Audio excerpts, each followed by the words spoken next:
I mean, look, when you're going to be good at something, you get invited places to do things. So Chase is at the LinkedIn convention.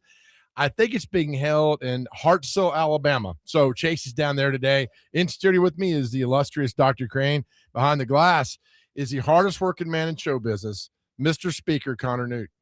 The guy is here 24 hours a day, which is good. We like him. Connor did a great job on the game blitz the other night. Did you listen, Dr. Crane? I did listen. I listened right after got done with Pearl Cone and NBA. Yeah. And the first thing I heard was the Page head coach, and then followed by Tim Hasselbeck. I listened. It's a fun show. Don't you worry. It's the best show on radio. Mr. Speaker was the MVP because he read off 1,000 scores all night long without taking a breath. That's what's happening. It's called dedication. It is. That's called a guy that loves his work. That's Connor Newt at his finest. It is. Have we dropped the Rifleman, or is that still? Yeah, nobody liked that. I'm the only one that liked it. Mr. Speaker's good because he can have a gavel. Connor Newt Gingrich. We're apolitical, so don't look into that. Call it right down the middle. Right down the middle, baby. So with Mr. Speaker, boom, the gavel. When you need to shut up, gavel. When I need to shut up, gavel. That's the way it goes. So he's Mr. Speaker. That's what it is. By the way, we'll be doing again the Game Blitz brought to you by Southeast Financial Credit Union, southeastfinancial.org. This Friday night from 9:30 to midnight, myself, Mr. Speaker, and Brando, your high school football show. We had so much fun last week. Dr. Crane, how's it going, buddy? Fantastic. I was on 3 hours with Jake and 3 hours with you. It's going to be fun, man. Oh, my gosh. After this, you probably need to go to therapy. Well, so do what I ask, please. My therapy is going to be moving a bunch of equipment around and also bed frames and all that. So, okay. Helping my buddy move today. Are we shooting a movie somewhere? No. Shut your mouth. No, we're not. Just good Lord. No, I helped my buddy move from, I guess, South Nashville out to Hermitage today. Part of Hermitage. I don't know yet. Okay. I'm about to find out. You have to go through Donaldson, which we all know is God's country. Yeah. We may have to pass through Rayon City. I don't know. Well, if you're going through Donaldson, we have to check to make sure you're not one of these creeps from East Nashville. We don't allow East Nashvillians into Donaldson. I promise you he's not. Okay. Yeah. Well, we'll have to check credentials. We'll see. It's all good. Well, we don't allow Belle Meade people in there either. No, we certainly don't. Well, you need to take it up with Mike Organ because Mike Organ gave me the pass. He gave me the Rayon City pass. That's Rayon City. I know, but if I pass through Hermitage, that's Hermitage.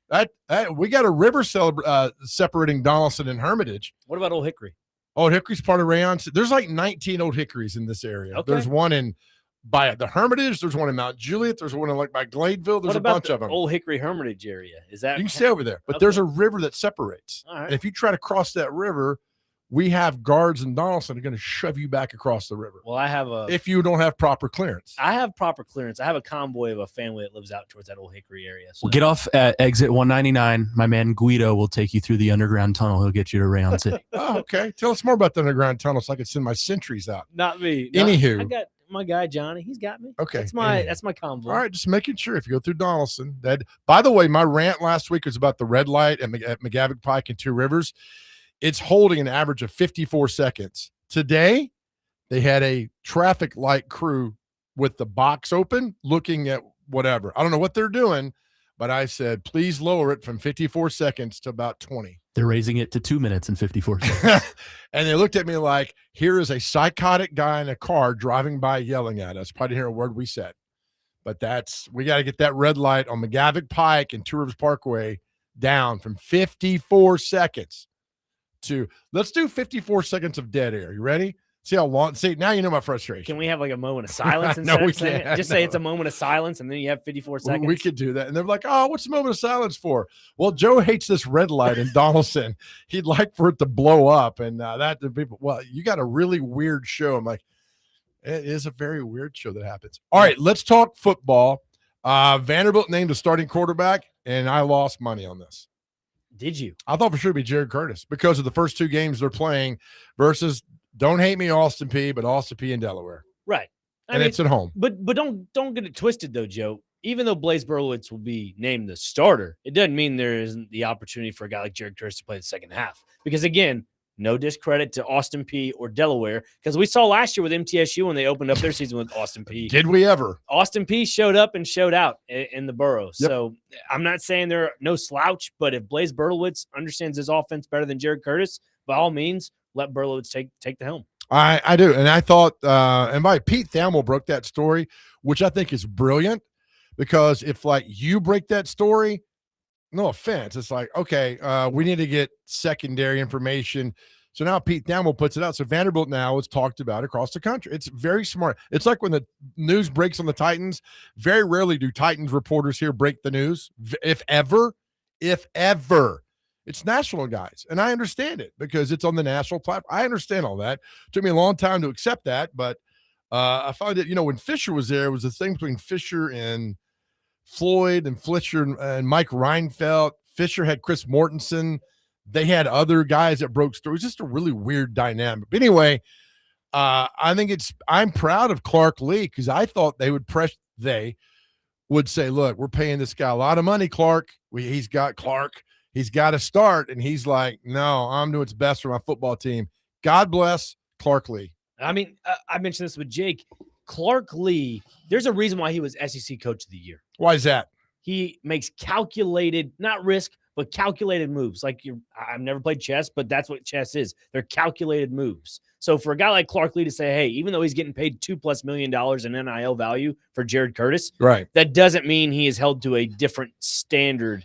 A football player is a football player. If he's ready, he's ready. If he's not, put the other guy out there. Again, these are uncharted waters for a university like Vanderbilt. They've never been in this situation ever. So then if you've never been in that situation before, Clark Lee is saying, look, we got to go back to the basics and evaluate him as a true football player. And I think he's done a really good job with it, if this is the case. Well, I'm proud of him because I would have been like, all right, Jared's going to start, and then Blaze will see a lot of action. But good for Clark to see what's best for his football team. My question to you is, and I brought this up with Jake, how much do you think it is for Jared Curtis not getting the starting job because of his senior year and the quality of competition he went up against? Great question. So let me ask you, because he's not starting, is there a blame to go around? Do you blame that competition level? Because Jared Curtis can't control that. Do you blame him not being able to comprehend the offense on him? Do you blame Clark Lee and the staff for not getting him ready to be the quarterback? I mean, there's a lot of blame. Here's the deal. Then somebody told me this morning about that blame. And I was like, listen, you start who you think is going to win the game. That's it. Bottom line. I don't care if they're paying him $19 million a year. You start who thinks is going to win you the game. Obviously, they think that they have a better chance right now with Blaze Berlowitz. Berlowitz, yep. Berlowitz, yes. Like a burly guy. Yeah. Blaze Berlowitz. By the way, that sounds like a Blaze Berlowitz. Sounds like somebody I met in Panama City in 1989. Sounds like an expensive bourbon. It does, right? Like a nice Blaze Berlowitz with a big old stogie. Sounds like a very cute girl that I met whose name was not Blaze Berlowitz.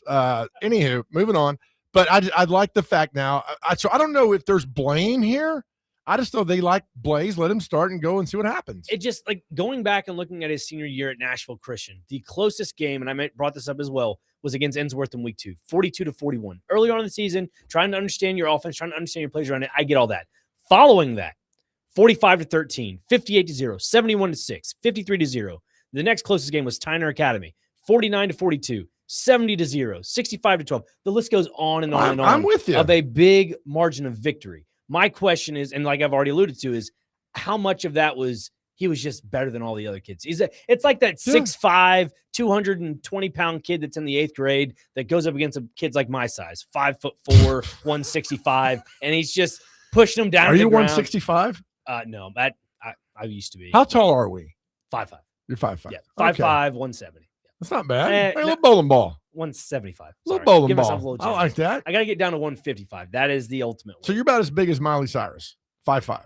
Yeah, but I can pack a punch. Okay. Oh, you're saying she can't? You seen her?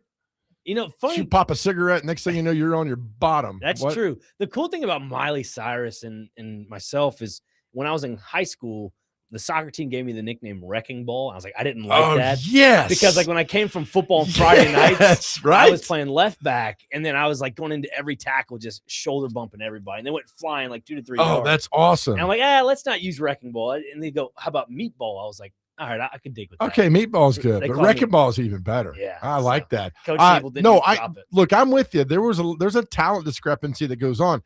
I will tell you this, and I love history of SEC football. When Herschel Walker was a senior in 1979 in high school, he was in the Class A program and ran over everybody.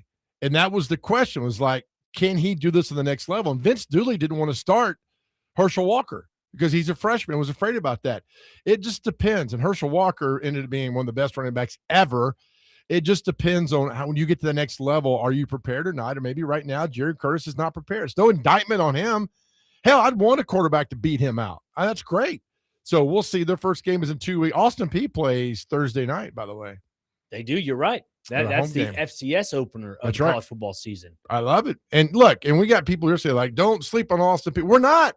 I saw them kick Middle's butt. I understand football is football. And these kids have an opportunity, Austin Peay does, to go out there and win a game on that Saturday. It's great. But I'm with Clark on this. You start who you feel is going to get your team a better shot to win. You silence the outsiders and you go forward. So well done, Clark Lee, on all this. Yeah, hands down. Good job as always. Because Thank you. Yeah, you're welcome, Joe. I mean, another bit of news. You ready for this? Yeah. You know how yesterday Chase was like, oh, Arian Carter, they should, try to reduce it. Yeah. News is breaking as we speak. On 3 Sports has reported Tennessee linebacker Arian Carter's 2-game suspension from the NCAA has been reduced to 1 game. Good. According to Austin Priceless. So he covers Tennessee football. Austin Price. I'm sorry. That's just exit count. Yeah, I'm sorry. I didn't see Austin's a good man. That's all right. Like, Priceless. Wait a minute. That's not right. Good. Yeah. Look, we've argued about this yesterday. I hate the fact he got suspended, but you broke a rule, right? If you break a rule and you let people go for breaking rules, what's happening next? Use him as an example. Right. So, look, they'll need him versus Georgia Tech in week 2. They're going to need Arian. I think he's a damn good linebacker from Smyrna. We love him just down the road. You could sit out Furman. That's fine. The Palladians they're no match for the Vols. And don't say people like, oh, they're going to give him a shot. No, they're not. Tennessee's going to beat Furman. We know this. And I hope it's a good game. But so Arian's back for game 2, which is huge. Yeah. Armando, you got to watch out for him. Or I'm sorry, Alberto. Oh, so you messed up. Alberto Mendoza. Did I said Armando? No, I think you said Alberto. It was actually Armando. I'm sorry. His name is Armando Mendoza. Well, what the hell's his name? Armando. Because John Christ gave us a little bit of what for like assuming it's Alberto. Is it Armando? It's Armando, yeah. Armando. Okay. Armando Mendoza. Hang on. Fernando's brother is the quarterback at Georgia Tech. No, it's Alberto. Golly, Alberto. I knew it was one of the Damn two. you. It's got me all confused now. Joe gets me all flustered. We got Parker Kelly from the Air Raid coming in. Oh! Compliance. There he is. So it's Alberto Mendoza. All right. And he was where was he backing up Indiana last year, right? Yeah, he played a little bit in the Rose Bowl. So Indiana took TCU's really good quarterback.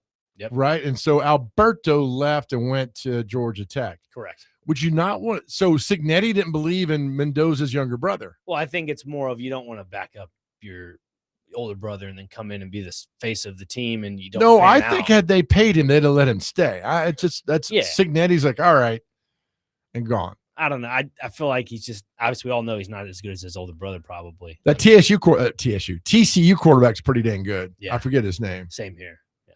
Same here's his name? No, same here. Oh, okay. I'm the same sentiment as you. Okay. But no, yeah, that's the big news of the day right now with not only Vandy, but Tennessee with Arian Carter getting reduced to that good 1-game suspension. Love it. I need him for week 2 versus Georgia Tech. All right, you ready for the question of the day? Let's get it. All right, so our question of the day is 615-737-1025. Now, these questions of the day only work with our great listening audience, you guys and gals who weigh in every day. You guys make it happen. It's a 3-hour cab ride. We're all having a good time. So if you're an athlete and you could have only one company to sponsor you, what company would you want to sponsor you? You're an athlete. You can only have one company to sponsor you. What company would you want them to be sponsored by you, with you, and everything else? 615-737-1025. I am telling you right now, if I'm an athlete and I'm, in playing pro football, whatever, and I get one sponsorship, American Airlines. That way you give me and 3 people free flights as much as we want. Now, hold up. Why just 3 people? Me and 3 people. 4 is always the number. Why not 8? No, that's greedy. Greed's a downfall of man there. That's true. I'm just saying, though, if you're going to be asking for the moon, might as well ask for the moon. No, this is simple. Okay. So I'll be sponsored by American Airlines with a caveat being I get free flights, first class, for me and 3 people, 4 tickets altogether, whenever I want them. Now, is this greedy for asking if it's domestic and international, or is it just domestic? Just domestic. Okay. I'm happy with just domestic. Yeah. What would you be sponsored by? It's a good question. It'd have to be some sort of like food company. You know what I mean? Like I'm a big foodie, so it'd have to be like like Kuna Foods. You ever heard of them? Excuse me? Kuna, Kuna. I have not. Yeah, maybe them. They're a food group. What do they sponsor? Who are they? They don't sponsor anybody. Well, just like Outback Steakhouse. Maybe the Bloomin' Onion. Yeah, we could go Bloomin' Onion. I'm not going to pick yours for you, so you pick your Logan's own. Roadhouse, potentially. I mean, what about our good friend at Santa Fe? Yeah, do some Santa Fe. Steakhouse. Yeah, we could do that. You need to pick one. I know this was a loaded question. I was thinking about this for the last 10, 15 minutes. Can't really hone in on one just yet. Give me a little bit. What about a Jeep dealership? You're making this way too difficult. What? Think about what you like. It's one Think about yourself. Sponsorship. I don't have 80 million of them. I only get It's one. Yeah. It's tough. All I right. got to figure it out. Look at what I did with American Airlines, right? I know. I'll take Delta. I don't care. Give me Delta and American. I'm not doing Southwest because I don't want to sit next to you. So give me American or Delta. I'll do one of those two. American Airlines, if you're listening, I get great sponsorship right here. Parker, if you had one sponsorship to sponsor you, quarterback at Concordia College, who you got? Well, you stole mine. I'd like to have access to private aviation, but I'll go a different route. I'd like to be sponsored by Gatorade. Okay. Because to think about it, they have a lot of protein powder. I do a lot of working out, so they have protein powder. They have supplements. They have hydration. I'm a Gatorade Zero guy. I don't like all the added sugar. So to me, that just makes sense. All right, got Big a big man alert. Big man. Works out all the time. Big man alert. Big man. Big man. You got one yet? Yeah, I think we're gonna go with this Omaha Steaks. Omaha. Those are the ones that get delivered to you. Yeah. Okay, I think that's we'll do fine. some Omaha Steaks. Now, there's got to be a limit on how many steaks you get. We just can't give you the whole company. Yeah. Or if we want to go local, it's out in Shelbyville. Potts. Potts is good. Yeah, Potts Meadery. Potts, I know Potts is good. I went out there. That's where Skillet went to hog heaven. Oh, But they have great options. They had like a spicy coleslaw out there. I was like, golly. so you want Potts to sponsor you? Yeah, if we're going local, Potts, I guess Meadery. Yeah. Okay. We'll go there. But if we want to go big, Omaha Steaks. Local, I'm going with our title sponsor on the show. I mean, yeah. I love the Omni Nashville. I love. I'll tell you one time. I'll tell you a story one time how Todd, our good friend at the Omni, saved my tail when I was working in TV covering the Titans on the road. It's a good story. I'll tell you off air. It's a long story, but I'll tell you, Todd's the man to get it done. All right, we're off and running. That's our question today. If you could be sponsored by one company, what one company would sponsor you as an athlete? Just let us know, 615-737-1025. We'll continue talking about quarterback situation at Tennessee, Vandy, and unfortunately with Cam Ward over at the Titans. We'll talk more about him. Tim Hasselbeck joins us at 1 o'clock. And the pressing question today for Tim Hasselbeck, who's, by the way, is brought to you by Southeast Financial Credit Union, southeastfinancial.org. The first question, would it be okay, Dr. Crane, if I asked Tim Hasselbeck about shotgun at the one? Absolutely. Please do. I got to. I mean, it keeps me up at night. And I know it just drives. And Chip Walters, my good buddy at MTSU, best voice in college athletics, by the way. I drive him crazy about the shotgun in the one. And I just need clarification. I just need it because it drives me insane. And who was the coach that did that again? It's a local coach here. At Lipscomb Academy, I believe. Lipscomb Academy. I forget his name. Isn't he bald? He is bald. Yeah. In his first name, like Trent, right? I don't remember. Oh, okay. I don't remember. I just know it was a terrible call. Oh, okay. Got it. All right, back with more. This is the Chase and Big Joe Show right here on 102.5 The Game, brought to you by the Omni Nashville Hotel.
All right, welcome back into the Chase of Big Joe show.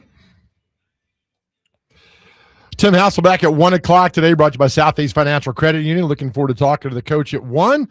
Our question today is, you can be sponsored by any company, one sponsorship. You're an athlete. Who would it be? Again, you guys on the text line are just amazing. 615-737-1025. Dr. Crane, we got, by the way, Jake Lyman's at Titans camp. He'll have a Titans player for us in just a little bit. Dr. Crane, what we got on the text line?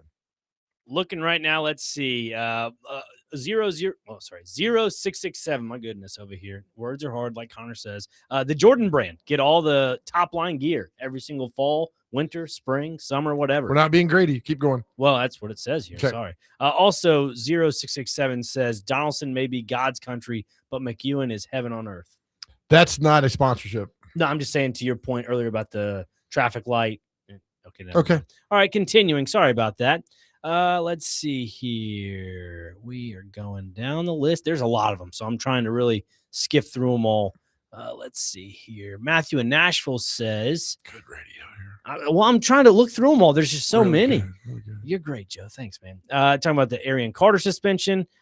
He also says, make sure it's a 737 airplane if we're talking about endorsements. Okay. I just want the passes unlimited. Thank you.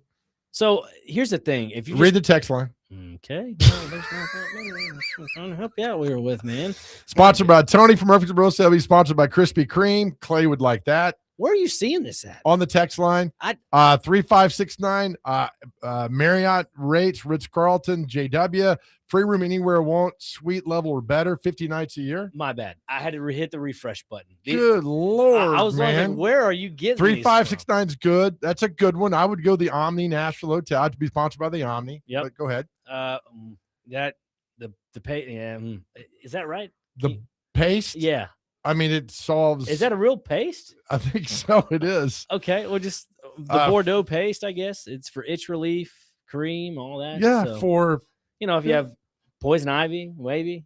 I think you could say jock itch, right? I mean, it happens. It does. To every guy in the locker room at one point. It does. That's true. They even get the spray kind as well, like, the spray paint. I got a staph infection in my knee for one time. Ooh. And they had to go in and pluck all the stuff out. Ooh. I missed 2 weeks. It was not fun. That's not great. Let's see here. Sponsored by Scott. I know. Scott says sponsored by OnlyFans or Domino's Pizza. Scott, we're going to default to Domino's Pizza for you. So there you go. Oh, this Domino's. That's right. Hello, Domino's. Oh, How we doing today? We special large pizza, 2 toppings. Oh my goodness. Let's see. Modelo. This is from Brian on the text line. Bud Light is still ruined with their awful taste, and you gain traction with the fastest growing people in the nation. So there you go. Modelo's pretty good. Yeah, Modelo is pretty good. Let's see. Can't read Huffy and Dixon. Yeah, guys, we got to read these on air. I mean, what are we doing? Like the day we said, name your Kentucky Derby horse. We can only read like 4% of these. But it was great, though. It was great. Yeah, but we want to read these on air and share with our lovely listeners. Clinton Clarksville says Nike. And then another one here, 7636 says Tombstone Pizza. Those are the frozen pizzas. That's what you can get those for $1 at Publix. Up your brand there, right? You go to Aldi's and get it for like 53 cents. Oh, up your brand there. 5732 Dennis is my sponsor's Cadillac, made for an older bald man. I'm all about that. 5732. Thank you, Dennis. Call it the land yacht. I mean, those are what those are. Those Cadillacs that drive low to the ground. They're indestructible. But they're worse when they're driven by like your grandma. Those things are awful. Why is that? What do you got? Because they about can't grandmas? see over the steering wheel. Have you ever been behind a grandma on a land yacht? I've been in one. Yeah, so you know firsthand. Except this wasn't a Cadillac. It was a Mercury. So, yeah. 1993 teal blue Mercury with a sunspot on the top. Drove it all the way to school and back. I know. You did or no, she did? she did. Okay. I'm very familiar with it. Okay, good. Let's see here. We have 5546 says sponsored by Chico's Bill Bonds. That's from the movie The Bad News Bears. Yeah. It's pretty good. That's That's a pretty good one. good. Thank you, 5546. The original one. It might have been in the main. I don't know. The original one's the only one I've ever watched. Okay. Yeah. The Billy Bob Thornton one I heard was good, but I didn't watch it. It's pretty funny. Yeah. Let's see. Dustin in Hopkinsville says Michelob Ultra, the superior light beer. So Not bad. yeah, I guess there's a lot of beer talk on this conversation, right? Yeah. Let's see here. He says this is 0667. Don't says, read it. Do not. I'm don't read it. I'm not. Again, we got you guys are great. We got to keep these all right on the download. I think we're all getting to the same ones here. That's right. We're good. There's some more in there. We'll get, but there's some we can't read, and that's part of the fun radio show we got there. Reset our question of the day for Dustin Hopkinsville. He's coming in late to the party. If you could be sponsored by anything, who would your sponsor be? Like, I'm American Airlines. You're Omaha Steaks. Yep. Parker's Gatorade. If you could be sponsored by one brand only, what would it be? H2O. And there we would have that. Gatorade. That's why I'm American Airlines. By the way, we got Jake Lyman at Titans camp. We have a Titans player coming up. That's why we're kind of in a holding pattern here for a little bit. So we'll take a break. We'll come back to the other side. Hopefully Jake will have that player. We had a lot of fun for today. This is the Chase and Big Joe show right here. 102.5 The Game.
Back here on the Chase and Big Joe Show, 102.5 The Game, broadcasting from the Busy Bee Plumbing, Heating, and Air Conditioning Game Nashville Studios, home of the $99 yearly Beehive membership, where the buzz is always about great service. We headed over now to Tennessee Titans practice as Jake Lyman is next to Truman Jones right now. Go ahead, Jake. Thank you, Nick. Appreciate it. Titans practice is wrapped up. Truman Jones, Titans defensive end, joins us now. Truman, thanks for taking some time with us. Yeah, thanks for having me here. Great to be here. How was practice today? It's we were just talking. It's a beautiful day out, not quite too hot. Looked like it was pretty competitive back and forth. Yeah, definitely competitive every day out here. I mean, the clouds went away, which is great. Got to practice in the sun and practice in a little heat and just get our bodies moving after the game. So feeling really good. Well, you're coming off a great game on Sunday. Had a sack and a half against the Seahawks. How have you felt that you've been able to improve throughout training camp to try and peak towards you get to the regular season? Yeah, I think every day we just try and focus on details. It's like the details that our coaches give us all the way back from April, they're really coming to life now as we get in more and more situations, and you realize those are the answers to a lot of the tests that we end up seeing. So just hammering in the details, not getting tired of the small stuff, and trying to get better at those every day. As you have seen the transition from one coaching staff to the other, what stood out about playing for Robert Saleh, playing for Aaron Whitecotton, and the energy that those guys bring? I think just the energy that they demand every day and like the standard of excellence. There's no plays off, really running to the ball, and just really trying to outwork our opponents. Kind of that's something that I really believe in and have done probably throughout my career, kind of from college and throughout, is just being out there, not getting tired, and being able to outwork opponents. And so that's a part of our identity here as the defensive line, and we're trying to keep building on that. With that defensive line, I think you just look at the roster and you can see the talent and the depth throughout your entire group. Does that make it easier for all of you knowing that, hey, it may not be me who gets the sack on every play, but those guys are going to open things up for all of us? Yeah, it's just definitely having that confidence that everyone knows their job and can execute at a high level, and people have come from so many different stops, and now they're bringing all those skills and that history together here now. So it's just so much to learn from these guys, and I'm just grateful to be in the room with them.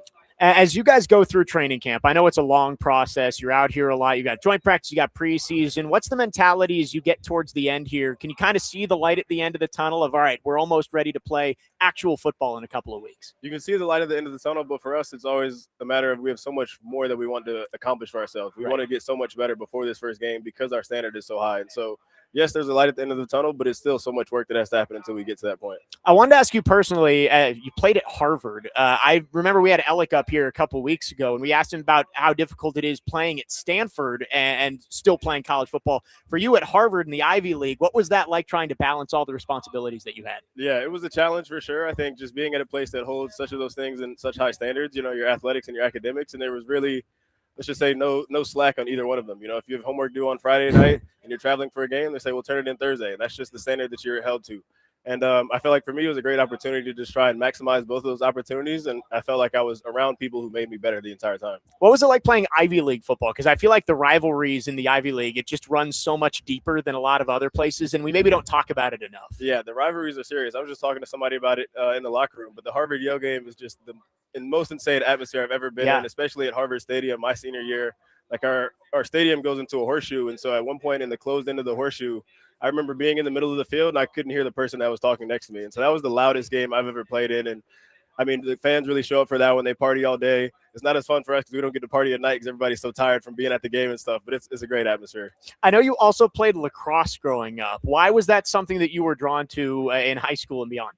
I think lacrosse, I really had a family friend who was starting a league in Atlanta. And so he had me throwing and catching with him early on. And so as soon as he started the league, I kind of jumped into that. And for me, it was great in the offseason just to work on general athleticism and also just mirroring somebody. I played defense and played long stick. Right. And so it allowed me to be physical in another sport legally, which was a fun way to do it. Right. I feel like we talk about a lot of people, they either play basketball or baseball, and it's like those skills you think translate to football. How do the skills for lacrosse translate back and forth to you on the defensive line? Yeah, lacrosse is definitely, I mean, it's a lot of footwork. It's a lot of mirror skills, and then also just knowledge and anticipation of where the ball is going to go. And so being able to communicate between 6 guys on defense all at one time, being able to navigate a fast break, being able to just put your body in front of somebody and really close like you're making a tackle.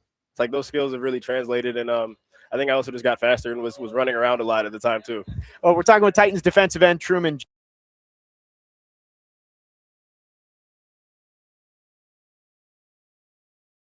Prepared you guys for this last test of the preseason? Yeah, I think every joint practice we just learn kind of what our standard is, and it doesn't matter what the other team is coming in and how they practice. And so we're holding ourselves to a high standard and want to perform to that level. And so we treat each joint practice like it's a game. And so we're studying film, we're watching tape, and then also just lining up each play and realizing that we may not have all the information, we may not know what they're going to do because it's preseason. We can still dominate with our effort and with our identity. I know Coach Saleh likes the schedule of only doing one joint practice. I know typically around the league, there's the back-to-back days before the preseason game. What are your thoughts on that? Because I know the old saying is like the second day kind of devolves into chaos a little bit sometimes. A little bit. And I've only actually had I've only actually been a part of one team who had 2 joint practices back to back, but that's exactly what happened the second day. Just tempers flared a little bit. People were getting used to each other and had something to say after the second day, and so after the first day, excuse me. So it just gets a little bit heated. But I think one day is clean, have a break off, and then come back to the game. And in the game, it's much less hostility and more just about getting your work done and being perfect at your craft. Last one for you, Truman. I know there's a lot of excitement around this team and the pieces that have been brought in and everybody coming back. What do you think fans can expect from the Titans heading towards the 2026 season? I think the fans can expect just a team that has really bought into our identity, that really loves to work hard, and is excited about just all the new changes that have come about. I feel like the new stadium coming in, the new colors and the new logo, it's just brought some new energy. And the players, we had a bunch of young guys last year, so that paired with new guys coming into this new system, I think it's just been a great cauldron of excitement. Truman, thanks so much for taking some time and wishing you the best of luck this season. Thank you. Appreciate it. Back to you guys in the studio. All right. Thank you, Jake. I love it. I mean, this guy went to Harvard. How smart is this guy? I think they should keep him around just to keep the GPA on the team up, right? Yeah. I mean, treat them like Vanderbilt Commodores, where Right. you got to keep them in the SEC, and that's why. That dude graduated with a degree in biomedical engineering. Brilliant. Biomedical engineering? Biomedical engineering. Truman Jones. What entails with that? Just keep him on the team. Find a role for this guy. I like it. That's undrafted, went to Harvard, won a Super Bowl ring with the Chiefs, and now he's here busting his tail. I mean, that's good core quality guys on your football team. I'm looking at it right now. Biomedical engineering is a field that blends design and problem solving. Don't even go down this path. I'm not smart enough to read the definition. I mean, that is incredible. I want to ask him what he got on his SAT. I was thinking the same thing. What? It's like what? 2,200, right? No, Something like that? 1,600. 1,600 is a high. I think the highest you could go. Okay. I took it, made a 980, and then they said don't come back. See, I never took the SAT because I was afraid I'd get like a 1. No, you could do. I mean, I'm pretty stupid. So I took the ACT 4 times, made 19 each time I took it. Right there with you. You made a 19? Yeah, we Yep. talked about this. Yeah. My daughter made a 19. I'm like, honey, you got to be smarter than me. You got to. Well, then that was the thing is you go to community. Well, I did a community college route, and then I did MTSU. And Yeah. I mean, when you graduate, not top your class, but in the top like 5 percentile, you're okay. Good for you. You know what the last person in your graduating class gets? The same degree. Gets the diploma. Yeah. So you busted your tail. You went the route. When God bless you, man. You went the community college route. Nobody believed in you. You went to college. Boom. And here you are. I just didn't want to pay $20,000 of my first 2 years of college when I know I could just get it done for free. Let me ask you this. Did Harvard ever cross your mind about going to college? I'll be honest. Did Harvard ever cross your mind? Maybe Harvard of the South and Swanee, but no, it did not. Not one bit. No, me neither. And I didn't want to go to my mom. Like, Mom, you think? She's like, no, we're good, buddy. Stay here. You know what I picked up out of that interview with Jake? That he's brilliant? One, that he's brilliant. Two, that he is just he's quick with it. He understands, the whole aspect of just being intelligent. Whereas some people like me that are just not intelligent, it's just fascinating to listen to. Right. It never crossed my mind. I was like, hey, Joe, maybe one day you could go. No, not at all. Then to go play football and have the demands. Well, see, that's the thing is like for me, and again, I was never – I chose sports so I didn't have to go to class in some ways because, I mean, I'm not a big class guy. I just didn't enjoy it for the most part. But again, you apply yourself and it works out. What I'm getting at is the mental aspect of the game. You get hit a lot in the head. I feel like that would kind of damage your intelligence in the classroom, but not for him. No, that's a weird way of putting things. I'm just saying, that's where my brain goes, Joe. By the way, he went to Westminster School in Atlanta, and 2 people that went to his high school, not the same time, the Nard Dog. Andy Bernard and Kevin Malone went to both from the office? Brian Baumgartner and Ed Helms went to the same high school. I tell you, when you interview people, go to Wikipedia, find what high school they went to, and then go down. Like we had the guy from Mike and Molly on, Billy Gardell. Yeah. He went to the same high school as Willie Donick. That's right. I'm like, this is really cool kind of. They're on the same age or no? No. Just asking. No, don't look at me like that was a dumb question. No, he's like 6-7 years older than Willie. Oh, I think. okay. Yeah. Right. So it was just like, there's a connection with our show, our station, and them. And so I'm looking at that. McFarland with the Preds. Didn't Rachel Ray go to his high school, right? College, maybe? College? Yeah. Rachel Ray. What's that guy's name? Chris McFarland? Yeah. Yeah, there we go. Yeah, Joe. Yeah. But it's been so long. I know, It's a couple months ago. Well, he's been working, man. That's why. He is working. We're going to make playoffs next year, so we have a big party downtown. Got that right. I always, because it's high school. It's always funny, like who went to your high school. And who did things. But yeah, there's a whole ton of people that Harrison Butker went to his high school. Really? The kicker For the Chiefs. I'll be darned.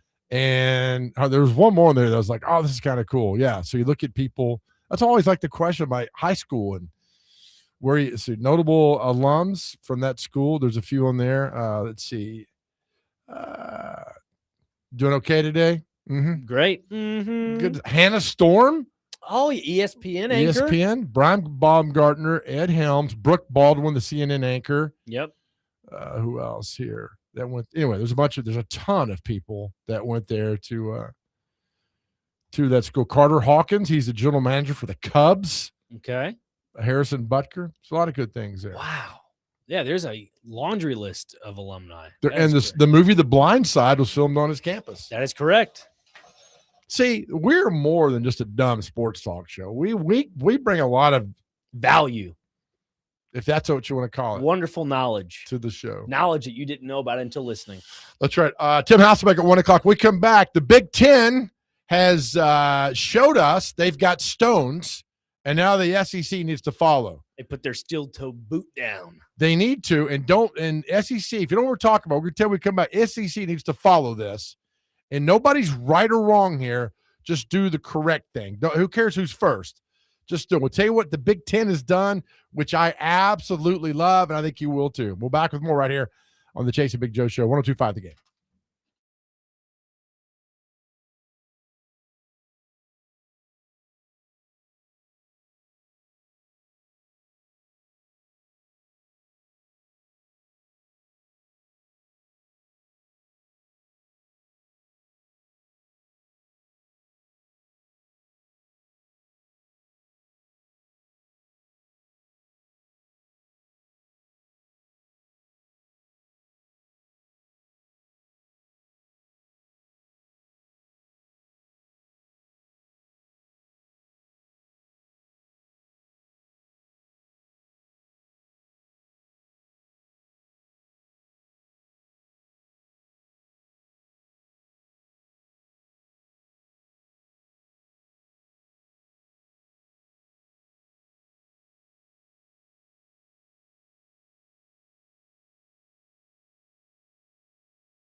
Language.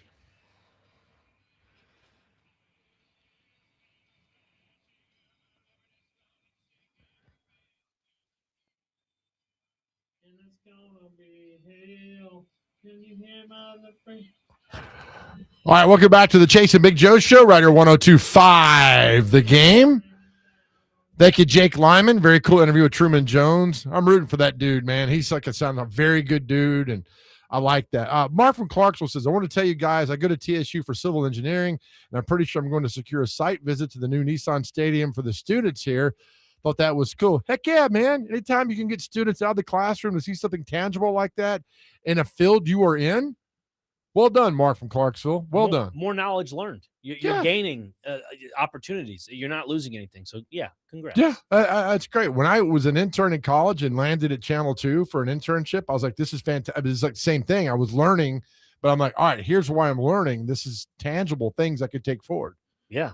Well done, man. I mean, when you're trying to break in a field that you're interested in, you kind of not burn, but you exercise every single avenue to kind of learn more and more and more. Like for me, when I was trying to get into this radio industry, one of the guys that's in 94.9 doing his show, Darren McFarland, I reached out to him through a family friend. Then I reached out to Charles McCabe, and then he ran into some very handsome guy at a party at the National Palace. Guy named Big Joe. It was actually at John A's. Yeah. Joe did not even care to talk to me. Let me tell you, the first time I met Joe Dubin, the guy didn't want nothing a part of it. You're crazy. It was a joke. Oh, okay. Well, people don't know that. Yeah, you dropped Johnny Hobbs' name, man. I'm like, all right, you did early on. I'm like, I love Johnny Hobbs. Johnny's fantastic guy. So I knew exactly what you were doing. Yeah, no, I mean, who you were and what you're part of. So it was good. Right. Yeah, and when I saw Joe, he goes, "Nice to meet you." He was very cordial, and then now we, chop buddies. it up. We chop it up. All right, the Big Ten. God bless you. The Big Ten has set to pass a rule Tuesday that stops players from returning to the NFL from playing for one of its schools. Sources told ESPN's Pete Thamel, any player who was declared for the NFL draft and did not withdraw, appeared on an NFL roster, signed a contract with the Pro League, cannot be on a Big Ten roster. God bless you, Big Ten. Big Ten's ruling comes in wake of two NFL players, Cleveland's Daquan Wright and New Orleans' Xavier Harris, parting with their respective teams to join Lane Kiffin's roster at LSU. By the way, Lane Kiffin's soundbite, they're either going to play for us or they're going to try to beat us. And I was like, so good. Now the SEC needs to step up and do the exact same thing. Will they? I'm going to say no. I say they just play the fence the way they are right now with that statement. They're going to do nothing about it afterwards. Because guess what? There's going to be the time. And it goes back to the Alabama basketball player, Charles Bediako, remember? Yeah. He went from the G League to Alabama, and they, had that 10-day injunction. And then after the 10 days was up, they said, hey, no, you can't play. And the big conversation was, do they vacate those wins when they get to March Madness? So it kind of dictates where they are in the seeding. Same thing for college football. Does that dictate the seeding if the college football playoff committee says, hey, this guy played in the NFL and also played for LSU, we're going to vacate the games that he played. So instead of it being a 12-0 record, it's now a 9-0 record. Ooh. So how do you dictate that? The NCAA said in a statement that court rulings which grant fifth-year eligibility are having a destabilizing effect on college sports. Courts across the country granting relief to ineligible athletes who already had every opportunity to compete in college. Amen. Sometimes without even having a hearing or failing to appreciate the destabilizing effect the rulings are having on college sports. And we had Coach Wells on last week and said, like, these guys are upset because they're not getting the 5-5. I am adamantly against the 5-5. My co-host likes the 5-5. I'm adamantly against the 5-5. You have 5 years to play for, then get the hell out. Get the hell out.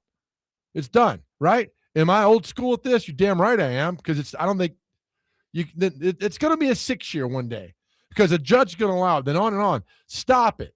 There's nothing wrong with 5-4. Get the hell out of college. The reason why I like the format you're talking about is because it helps out with the recruiting. It doesn't hinder the recruiting process, because if there is a university out there that says, hey, you know what? We're actually going to stick with the guys that we have. Sure, we may have 1 or 2, maybe 4, 5, 6 extra freshmen coming in from the recruiting class, but minus that, you okay? Right, yeah. But minus that, guess what's going to happen? You're going to be hindering your opportunities to recruit more players. And with doing that, that now puts your, let's say, head coach in the hot seat in some cases if he doesn't have a good season. No, I'm with you in all that. And listen, if I'm a coach, I'm not paying you a dime. And people are like, you're stupid, you're good. I'm not paying you. You got an education. And I told you, the greatest thing when I was at Sanford was that my meal card worked. I was over the moon excited that I could go eat, right? And we all bust our tail to get that way. And now it's just all, I'm not going to get into all of it, but I'm not paying you. You're going to play football and you get an education. Good. You're going to work hard. Good. That's you. I ain't paying you. And again, I'm around the same age as a lot of these guys that are in college right now, but they need a piece of humble pie. I know you say don't give away your pie for free, but in this case, I wouldn't mind giving away a piece of the pie for free so they can get a little taste of the humbleness. Right. Because right now, they all want this. They want the green dollar. Guess what? The green dollar is not going to come to your bank account if you don't believe in the university that you're going to. Well, there was a coach I know that his third team running back came to him and says, I need to get paid. He's like, good. I think McDonald's is hiring. Yeah. That's what he said. $18 an hour. Go do it. You damn right. I'll work for $20 an hour, whatever it is. I'll do that. And I need money. Are you third team running back? I mean, you're not getting paid, right? You're not doing all this. That's kind of the problem with all this. So thankful the Big Ten is stepping up and saying, no, you declared you're in camp. You're done. You're done with all this. And the SEC needs to step up. My problem is that the SEC won't do it because the Big Ten did it first. Bingo. Then we're like, well, you're following the SEC. You're following what the Big Ten's doing. Just do the right thing. The right thing is not to let these guys back on campus. It's basically saying SEC doesn't want to stroke the ego of the Big Ten because the Big Ten the last couple seasons have said we're the superior conference. We've been winning national championships in football, basketball, whatever. We're the superior conference. So if the SEC follows suit in what the Big Ten does, that just strokes their ego saying, look. Even more. Yeah. Why? There are some things in college football and pro football. There are some things in pro football that college football does. I'd like to see a few things that go on, like the overtime. I like overtime in college. Yeah, I can't stand the NFL. That's just me. The NFL will never adopt anything from the college because it's like college is like, well, we had it first, and NFL is like, well, we're not following suit of anything. It's just he said, she said, and it gets mired in all this nonsense. The CFL adopted the college football overtime rule. I don't know if you knew that or not. Did not know that. Yeah, they did. What was it? The 2-point conversion after you score the first touchdown. They adopted the. I like the 25-yard line. Yeah. I don't like his up and down the field. Put the 25-yard line, go. No kicking allowed. Yeah. No field goals. I can't stand kickers anyway. Get out of here. Because if that first team stops them, guess what? Oh, we're going to kick it. No, you got to go for it. Yeah. You got to do the same thing with the other team. There we go. It's I even would playing love field. that, right? To Mono do that way. e mono, you know? What does that mean? Man on man. Mono e mono. Yeah. Just want to make sure. I didn't know if that was a part of your Harvard pamphlet or not. No, I did go. Harvard. That did cross my mind. I thought about going to Harvard. Well, I know you toured it, right? You toured it. You grabbed a piece. They wouldn't let me. They don't let me in Massachusetts, so I'm not getting up there. Some clam. Did you ever think about any of those Ivy League schools? No. All I know about is what? Columbia, Brown, Harvard, Yale, Dartmouth. Part of that. Yeah, I think Dartmouth. Is Penn in that? Probably. I don't think so. Bucknell. Yeah. Penn, no, I think Bucknell. They're a Patriot conference. Penn is, I believe, a Ivy League. What about Teller? You're good. That's pretty funny. No Penn and Teller? Yeah, that was pretty funny. All right, we'll take a break, come back. Oh, I cannot wait to talk to our quarterback in residence, Tim Hasselbeck. We got a lot to talk about with Tim. Hey, by the way, he dropped some news on the Game Blitz, and I know what you're talking about. You know what I'm talking about? Yeah, and I told his opponent coming up this week that what's happening, and the opposing coach said, I know, I was listening. Oh, we got some high school beefing going on. I love it. Right. So we got to talk about Cam Ward. We talk about Faison Brandon. Talk about Jared Curtis. Talk about shotguns from the 1-yard line. I don't know if Tim's prepared for this segment. We'll find out, right? We will. All right, back with more. Chase McCabe off today. Dr. Crane in the studio. Parker Kelly behind the glass. This is the Chase and Big Joe show right here on 102.5 The Game.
All right, welcome into the Chase and Big Joe show. We'll have Tim Hasselbeck in just a second. Just found out this is a tough one. Dolly Parton has passed away, according to TMZ and plenty of other outlets as well. Dolly Parton passed away today. That's all the details we got right now, but they're all reporting that 80 years old, legendary singer-songwriter Dolly Parton has passed away at the age of 80. And, oh, man, that's just that terrible. We'll talk more about that later on, but just passing that on with everything. With that, let's bring in our good friend Tim Hasselbeck to the Chase and Big Joe show right there. Tim Hasselbeck each week, sponsored by segment brought to you by Southeast Financial Credit Union, who on your financial journey with you every step of the way. Tim, good afternoon, buddy. How are you? Doing great, guys. Good to be on with you. Always with you. Let's talk some football now that we get into. Obviously, you watch Cam Ward on Sunday night. A lot of concern here and there. Some say don't worry about it. Some say do worry about it. I'd like to know where Tim Hasselbeck lands because we're all going to follow what Tim Hasselbeck says. Your thoughts on Sunday night, Tim? Yeah, I mean, I think it feels like it's a continuation of a pattern that feels like, and I think this is what you mentioned a week ago, and I think Chase was touching on it as well, was that you see other people having success, and a lot of success, and in some cases, guys that aren't starters, but maybe one day hope to be. And I think ultimately that's probably the discouraging thing about just where it looks like, not just Cam is, but the offense is heading into year two. I think, without sounding the alarms, because if you start off 3-0, no one's going to be talking about the preseason. Right. But at the same time, I don't feel like it's, I don't feel like anybody's riding high going into the season. And, something else, too, the ball security, I know as a quarterback, that's got to drive you crazy, does it not? It's a huge thing for me. Early on in my career, I had a coach kind of talk about how, everyone talks about interceptions for quarterbacks, but truthfully, fumbles are worse than interceptions because of where they happen. There are times, 3rd and 13, you can be like, oh, like it wasn't great to throw that interception, but based on where it happened, net result, if you had punted on 4th down, we traded 15 yards. Not that that's ideal, it's certainly not, but that's drastically different than a turnover behind your line of scrimmage, whether it's a fumbled snap, a fumbled exchange, carelessness in the pocket. And then, as I got older as a player, Kurt Warner was a teammate of mine in Arizona, and Kurt Warner had been an unbelievable player. He had really struggled with ball security and was why he wasn't playing in Arizona. And he switched to wearing gloves. And part of it was they essentially told him, look, if you can take care of the ball security issues, then we'll play you again.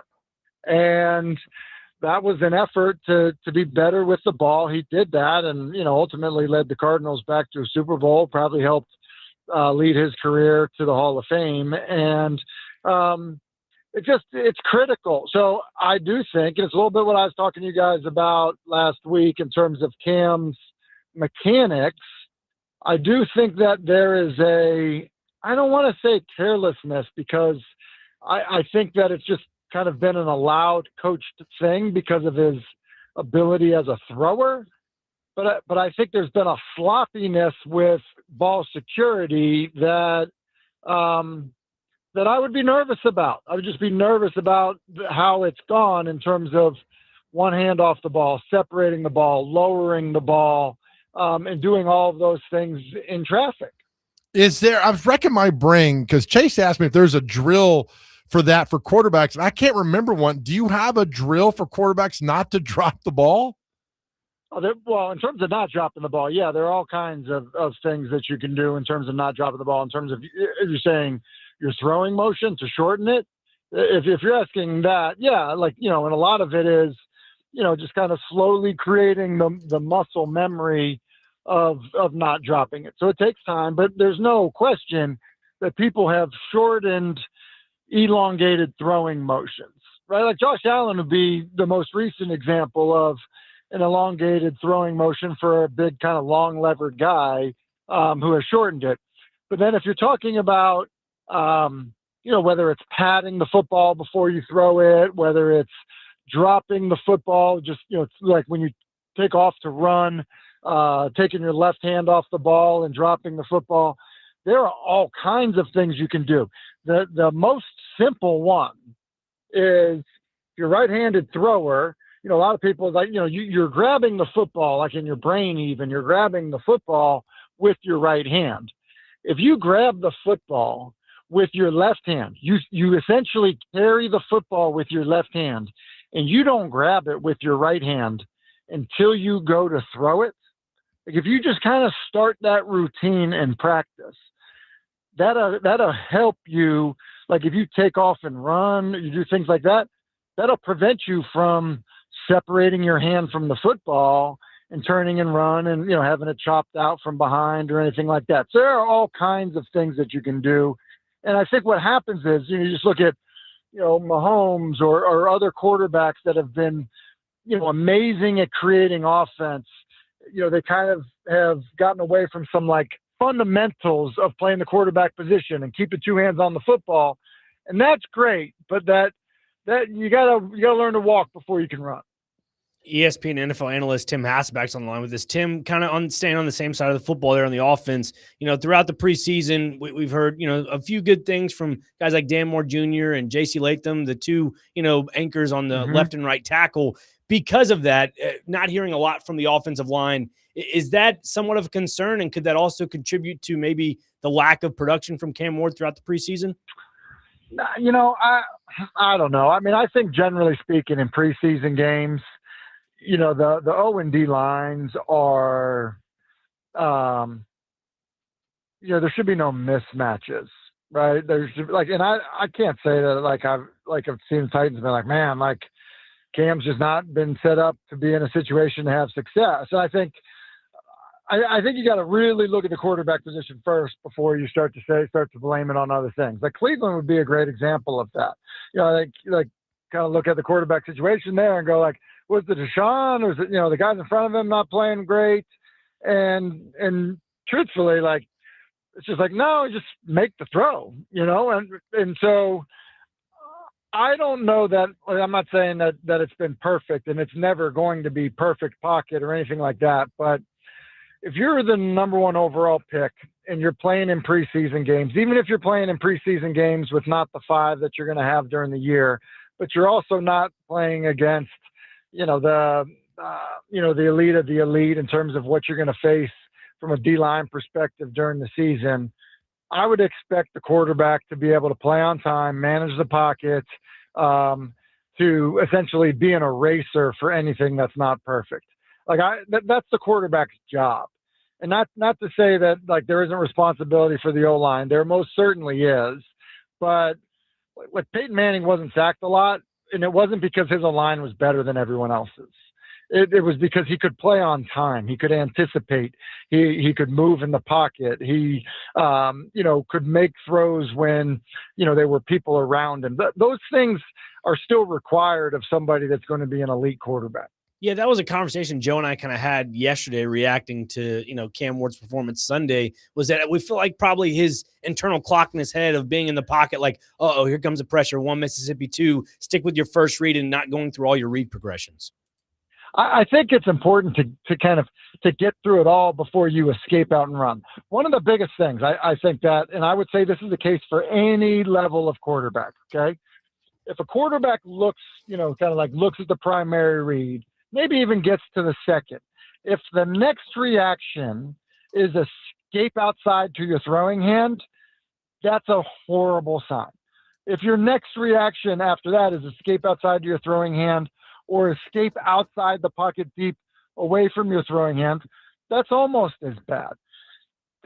What you want to see is a guy getting through his progression and climbing vertically in the pocket. And not every time do you have a chance to climb like directly vertical. But if the desire is always to escape outside, you will never be good in the NFL. You won't be. You need to be able to climb vertical in the pocket. There's a couple things that happen. One, it allows your tackles to be able to run people past you, which all tackles need to be able to do. You can't have guys escaping to 10, 11 yards deep in the pocket. It's impossible to protect the elite athletes coming off the edge. The other thing that happens is that it forces the defense, even for non-throwing quarterbacks, to react to a quarterback that is climbing vertically in the pocket. And when you're climbing vertically, you're not shutting off areas of the field that you can throw the football to. So, to me, that's the biggest thing. You see so much of it in the preseason where it's like, 1, 2, oh my gosh, I'm going to escape outside. And I think when you see that, and I take the same thing with, approach with my high school quarterbacks. It's like, look, if that's what you're doing, all you are doing is telling me that you don't know and you're not confident enough to climb in the pocket and go through your entire read. So to me, that 100% can be taught and coached.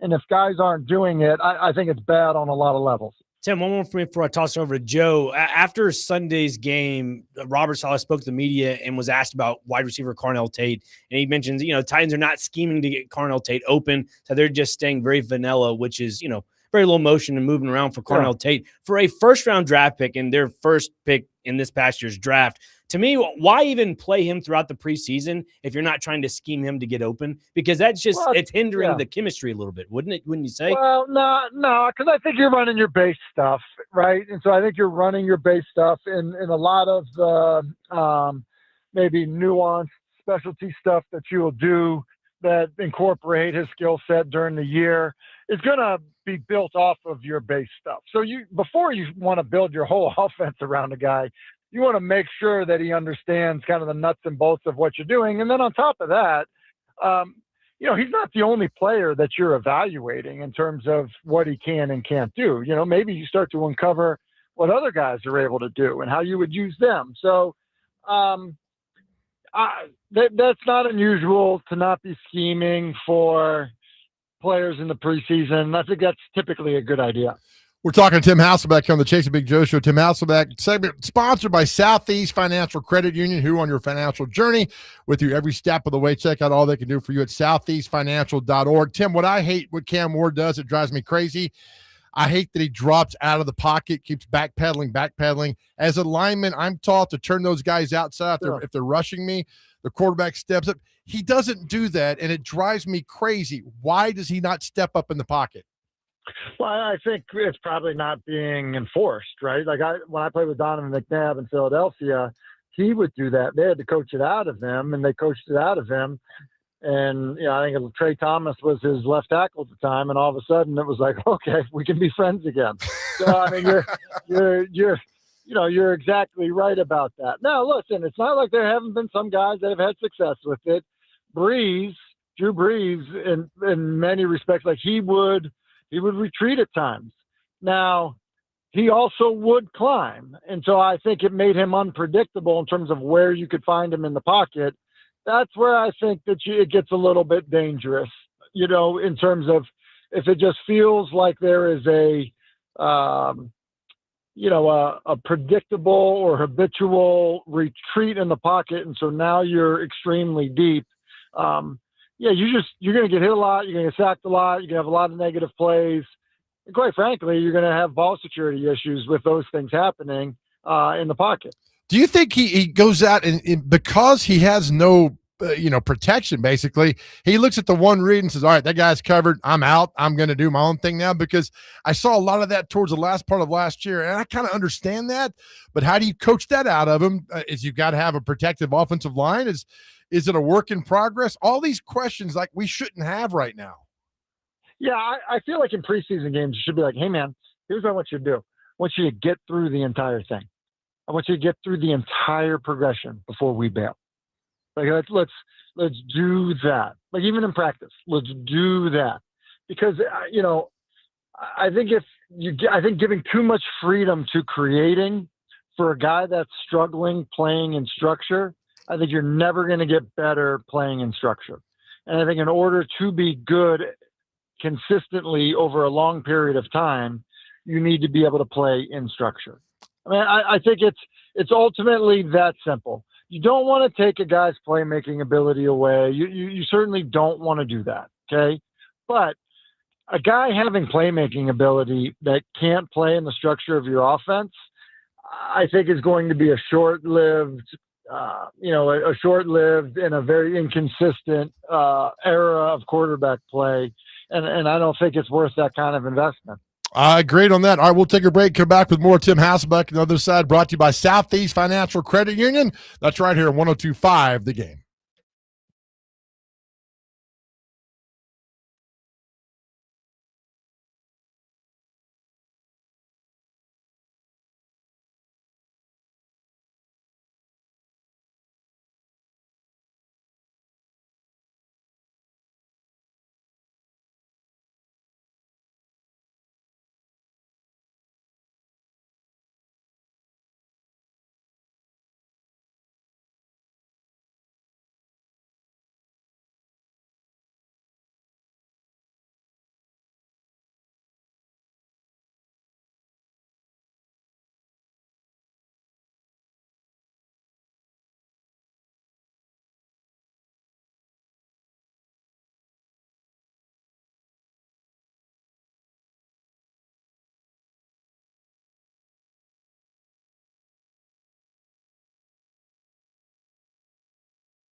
All right, welcome back to the Chase and Big Joe Show. We'll continue our segment with Tim Hasselbeck, brought to you by Southeast Financial Credit Union, who on your financial journey, Southeast Financial Credit Union is with you every step of the way. Tim, getting to the college football aspect of all this, local here in Nashville, Vanderbilt announcing Blaze Berlowitz as a starting quarterback. A quarterback you were familiar with last year in high school football, that is, Jared Curtis. What are your thoughts on Clark Lee making the decision to put Berlowitz in the quarterback in charge? Yeah, it's interesting. I mean, I think when something like that happens, it probably has to do with, truly has to do with what he feels like somebody's readiness is. And I would say the thing with, Jared, in high school, he just was bigger, faster, stronger than everybody, right? I mean, ultimately, just like his own team, especially. I mean, he'd have been their best right guard if he wanted to be. I think he's just that physically talented. And so it's a different world when you go play SEC football with, incredible athletes littered all over the field every time you play. And so, I say all that to say that, there is a, learning curve skill to and then in order to play the position, there's things that you need to be able to do at a high level in order to give your team a chance to win. So, and then on the other side of it, not to make it all about Curtis, because I think that I think Blaze is a good player. And he's a talented kid, and he has time on task in their offense, and I would assume has better command of it than Jared Curtis does. So, look, I don't know that it's ever an easy decision when when a head coach, has to essentially name somebody a starter when all of the expectations were that somebody else was going to be the starter outside. But typically when a coach makes that decision internally, guys probably feel like, yeah, this was clearly the right thing to do. Yeah, I was mentioning this to Joe earlier. Clark Lee didn't win SEC Coach of the Year for no reason. I feel like every single decision he makes is calculated, like chess. Like each move he's making is a calculated move. And I think for Blaze Berlowitz's case, he's been with Tim Beck when he was at New Mexico State. And now that they've all transitioned over to this Vanderbilt offense, I think he understands the job at hand, the continuity with the offense. And to your point about Jared Curtis, I think with the way Curtis came from, Nashville Christian, obviously the closest game they played was against Innsworth, and obviously you were the head coach there, so that game goes to overtime. I do agree to the point that you mentioned that he was just bigger, faster, stronger than the team he was going up against. So listen, against us, I think he had two quarterback sneaks from the 3-yard line, right? That just that's. He is big, fast, stronger, right? I mean, it just is. If I think back to that game a year ago, we couldn't tackle him, right? The passing was fine, but it was the running that was a huge issue at the high school level. However tall he is, 6'3", 6'4", 215, 220 pounds.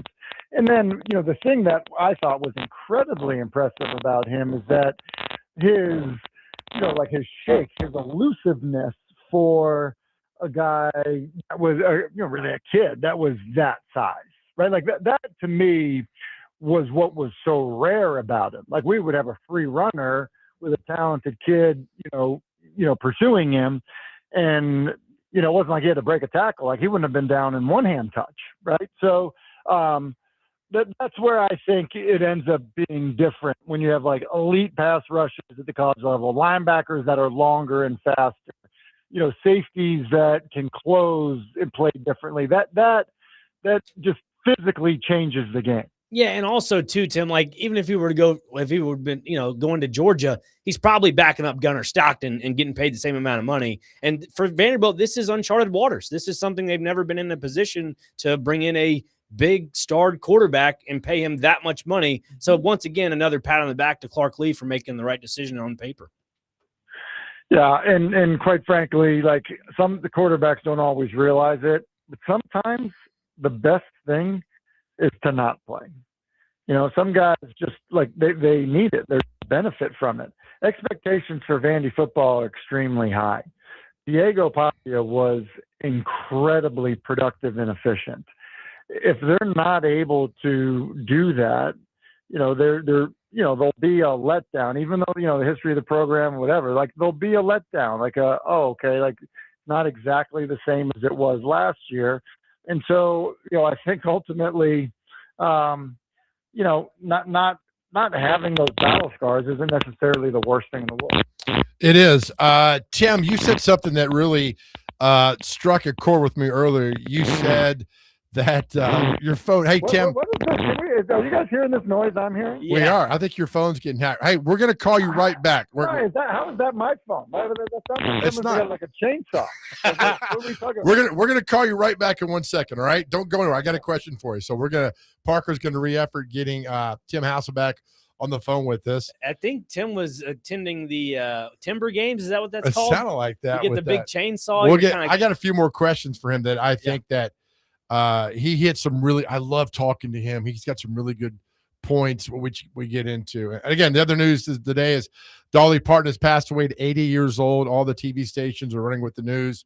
It's terrible. What a sweet woman. So Dolly Parton passed away at 80 years old. God bless her.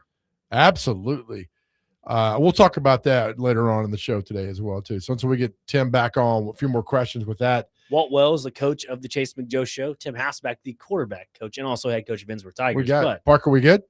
All right, Tim, you there, buddy? Oh, yeah, Joe, that definitely was you. I mean, let's be real.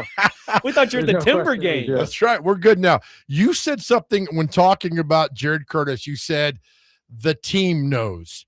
And I think that's so underrated because we all of us that played football, when a coach makes a decision, the team knows, right? Whether or not that's the guy, that's not the guy, but the team knows. Like your team knows everything about that football team. When you make a decision or a player, if a guy needs to be played, not being played, the team knows, right? 100%. It's one of the reasons, like a lot of times we will watch film as a team, right? Because, if you watch film as a team and guys are hearing corrections, from film in front of everybody else, there's a standard of expectation in terms of how guys, should perform. And, it's what the expectation of that is.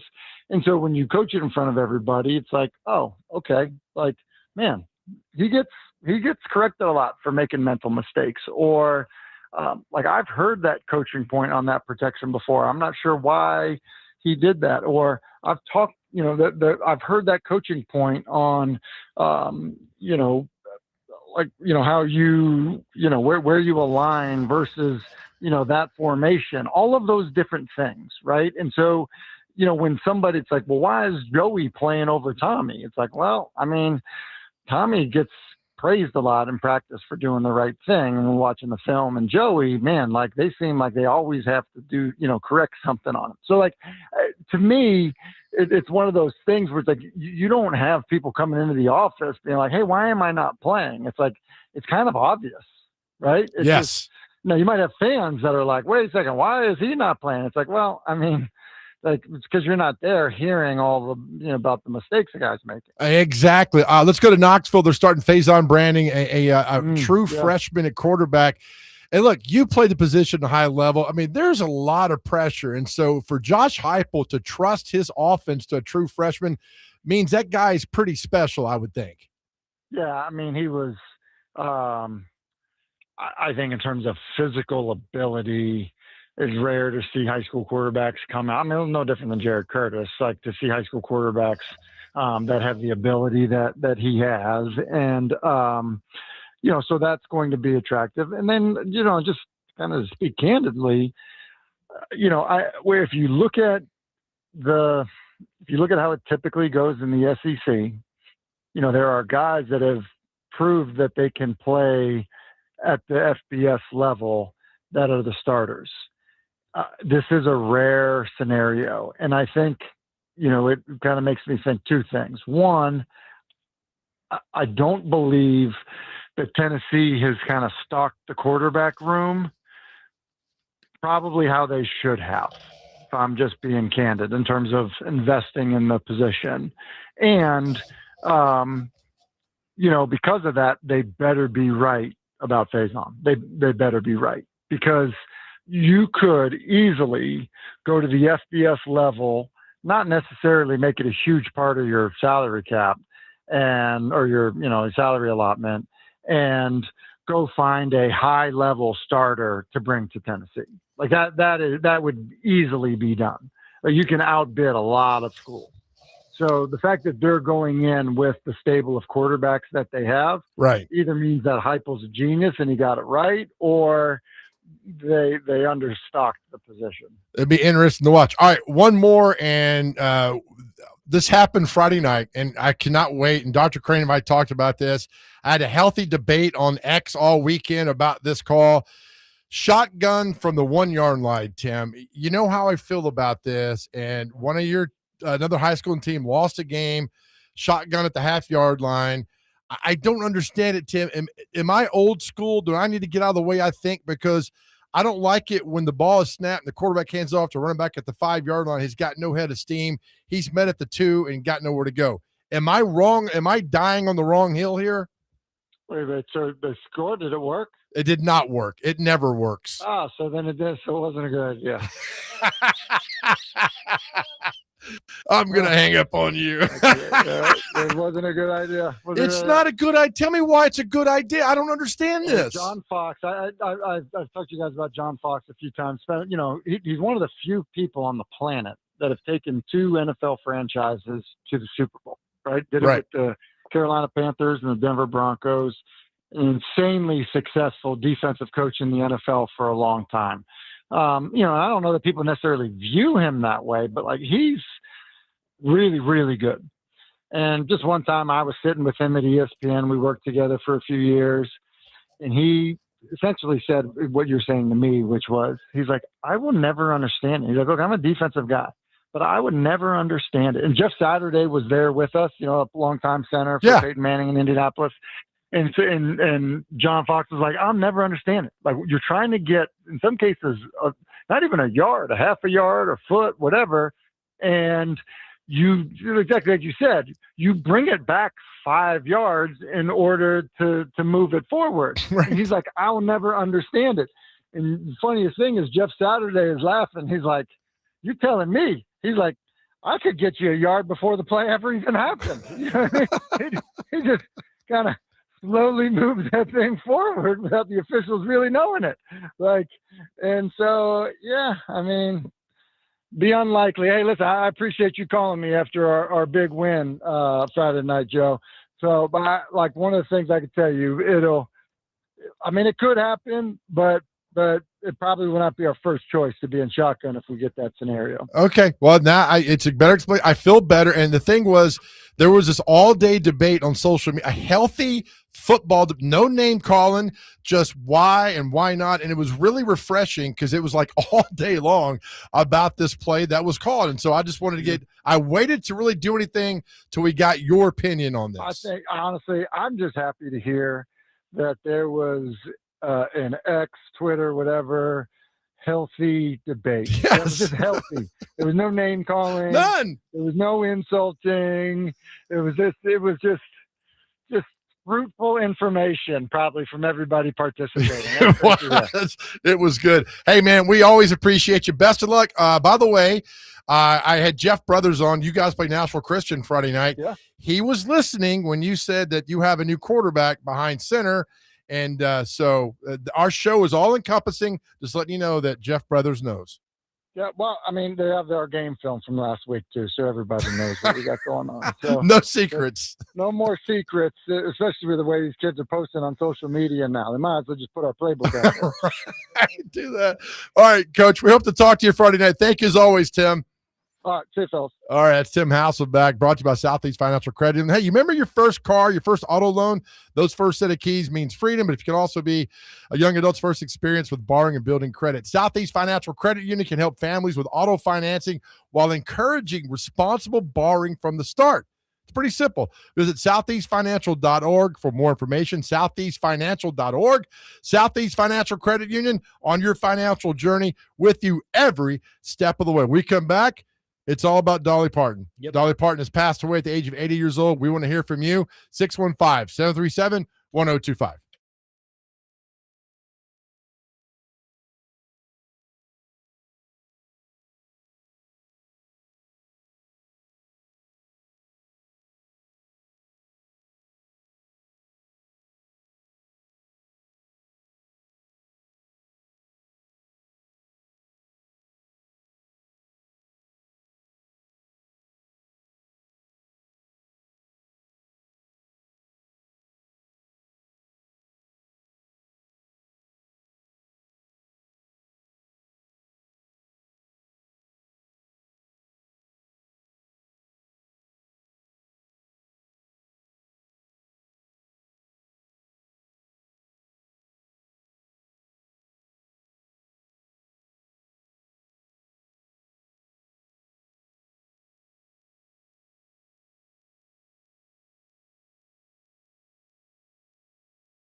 All right, welcome back to the Chase and Big Joe show. Just terrible news that we got at the top of the hour. Dolly Parton has passed away at 80 years old.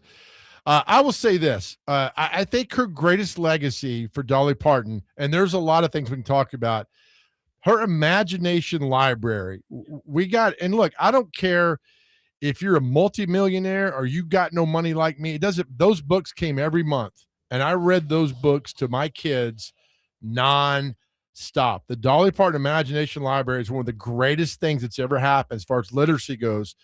And I would spend every single night reading to my kids from those books. And that, you know, and she put her heart and soul into that. I've never met Dolly. I just know people that know her, and that was very passionate of her to do that, because, you know, she grew up dirt poor in Sevierville. I think her father was illiterate. I mean, she spoke about this, how he was just a good man, didn't know how to read and all that. So her mission was like, kids are going to learn how to read. And so I carried that to my kids, and my daughter reads to my granddaughter. I mean, it's a beautiful thing. And Dolly Parton was a huge part of all that. 270 million free books that were open to the entire world. It's crazy. It was a part of her philanthropy work that she just wanted to help give back to not only the local community, but worldwide. I mean, you could go in the Dolly Parton Foundation. You could go even further and further. I mean, you could say the scholarship funds that she goes to local communities around, it's like $15,000 to local high schools in the Sevierville County area. So like, she's done a lot for her local community, but also worldwide.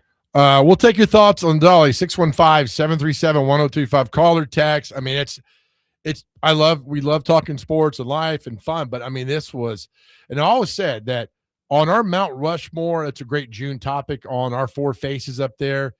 It's all women, in my opinion, in the state of Tennessee. You can argue all day, but you're wrong.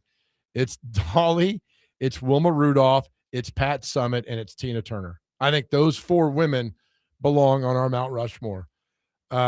Who's the guy from Davy Crockett or Daniel Boone? What's the guy? Daniel Boone, right? Yeah. You've never heard of Daniel Boone? I've heard of Daniel Boone. I'm trying to figure out what's the connotation here. Well, I mean, he was like the legendary frontiersman. Yeah. Like he's like number 5. But I think like Oprah wasn't born here, so you're not. Oprah's not. She's born in Mississippi. Elvis was born in Mississippi. That's right, man. Down Tupelo, Mississippi. So, but yeah, so it was a sports show. I mean, but it's Dolly Parton has passed away. Yep. 615-737-1025. I remember when I was in high school, we always did this like Great Smoky Mountains tournament in Gatlinburg for soccer. It was our preseason tournament, right? And this, I think, was around when the fires were going on in Pigeon Forge. Yeah. And Dolly Parton was in the center of the news because she donated, you know, of her own money from, I think, the Dollywood Foundation. Is that correct? Of her own money to help out with the wildfires in the Great Smoky Mountains. That was 2016 or 17. So my junior year of high school. Yeah. Josh says, I totally agree, Joe. The Imagination Library is an incredible thing for so many kids, unmatched in many ways, but this was one that will never be topped. I agree. I mean, it's just well done with her and everything. And 4828 says, I was never really a Christmas person until my wife showed me the movie Coat of Many Colors. There's another one, but I can't think of the name of it off the top of my head. Those movies will make the hardest men in the world feel something. It's become a tradition of mine and my wife, so we watch it the week before Christmas. Yes, that's right. The Coat of Many Colors is about the Dolly Parton story of growing up, and it is something else. So thank you, 4828, with that. I think the other one was A Smoky Mountain Christmas. Is that it? I think, that was about Dolly Parton's upbringing during the Christmas time. Okay. If I'm mistaken. Chad says, as someone from East Tennessee, Dolly was a beacon of hope. Not many people were telling small town poor kids like me that they could make it and were worth something, but she did. Inspired me and many others to be our best versions of ourselves. Now my 2 daughters have countless books thanks to her, and that same message we will carry to them. The world is a worse place without her in it, undoubtedly. Yeah, Chad, I'm with you, man. With all that. Keep them coming in. 615-737-1025. Robert in Nashville. Dolly passing is a gut punch. Hate she didn't get to see her Nashville hotel open. Yeah, what is that? Yeah, it was I think a gas station stop, right? No. She has a hotel on 3rd Avenue. Oh, I didn't know Dolly this. Parton story. There was the one up by Vanderbilt, and there's one on 3rd Avenue downtown. I didn't know. Oh, yeah. Storyteller, Dolly Parton storyteller. Yeah, there's a big, like, not a mural, but it's like a statue, but it's of her head, right? That's at the Dolly. That's the one on West End. Oh, okay. So the new one that opened, or supposed to open on 3rd Avenue. It's right next to, it's right up from 3rd Avenue. It's up but from Old Reds on the left, and then you walk up, it's on the right. Dolly's new hotel. Okay. I didn't know about any of this. It's on the corner of Commerce and maybe 3rd. The Song Teller Hotel. That's it, There buddy. you go. Yeah, it's on Commerce Street. Yeah. Song Teller Hotel right there. 8680 says, I know one thing. Heaven was happy to welcome her home. Jake. Amen, brother. 8680. Good point with all that. We got a lot that rolling in here. 615-737-1025. My grandparents had a house on Old Hickory Lake 2 doors down from her. My grandfather mowed her grass a few times. She used to come out in a bikini and say hello to him and thank him. My grandmother didn't think much of that. My nephew's special needs and just thought the absolute world of her. Thank you, Scott in Shelbyville. Got a caller on the call line here. His name is Trent. Trent, what do you got for us? Trent, what you got for us, man? Trent. Oh, can you hear me? Yeah, buddy. Hey, thanks for taking my call. I have actually never dealt with Dolly personally, but I have with the family, and just the impact that she and them have made in the Tennessee community. Her sister, actually, so I work for a medical company, and a lot of people that cannot afford medical equipment or they're denied by insurance, they step up and foot the bill, and they are just incredible people to work with. And man, she is so special. And something I will say is, in a Angels in the outfield type way, put the Vols down for a natty, Dolly in the end zone. Let's go. Our Angels looking over us. That's good. Thanks, Trent. Thanks for the phone call right there. Yeah, I mean, she's a in and out Tennessee girl, man.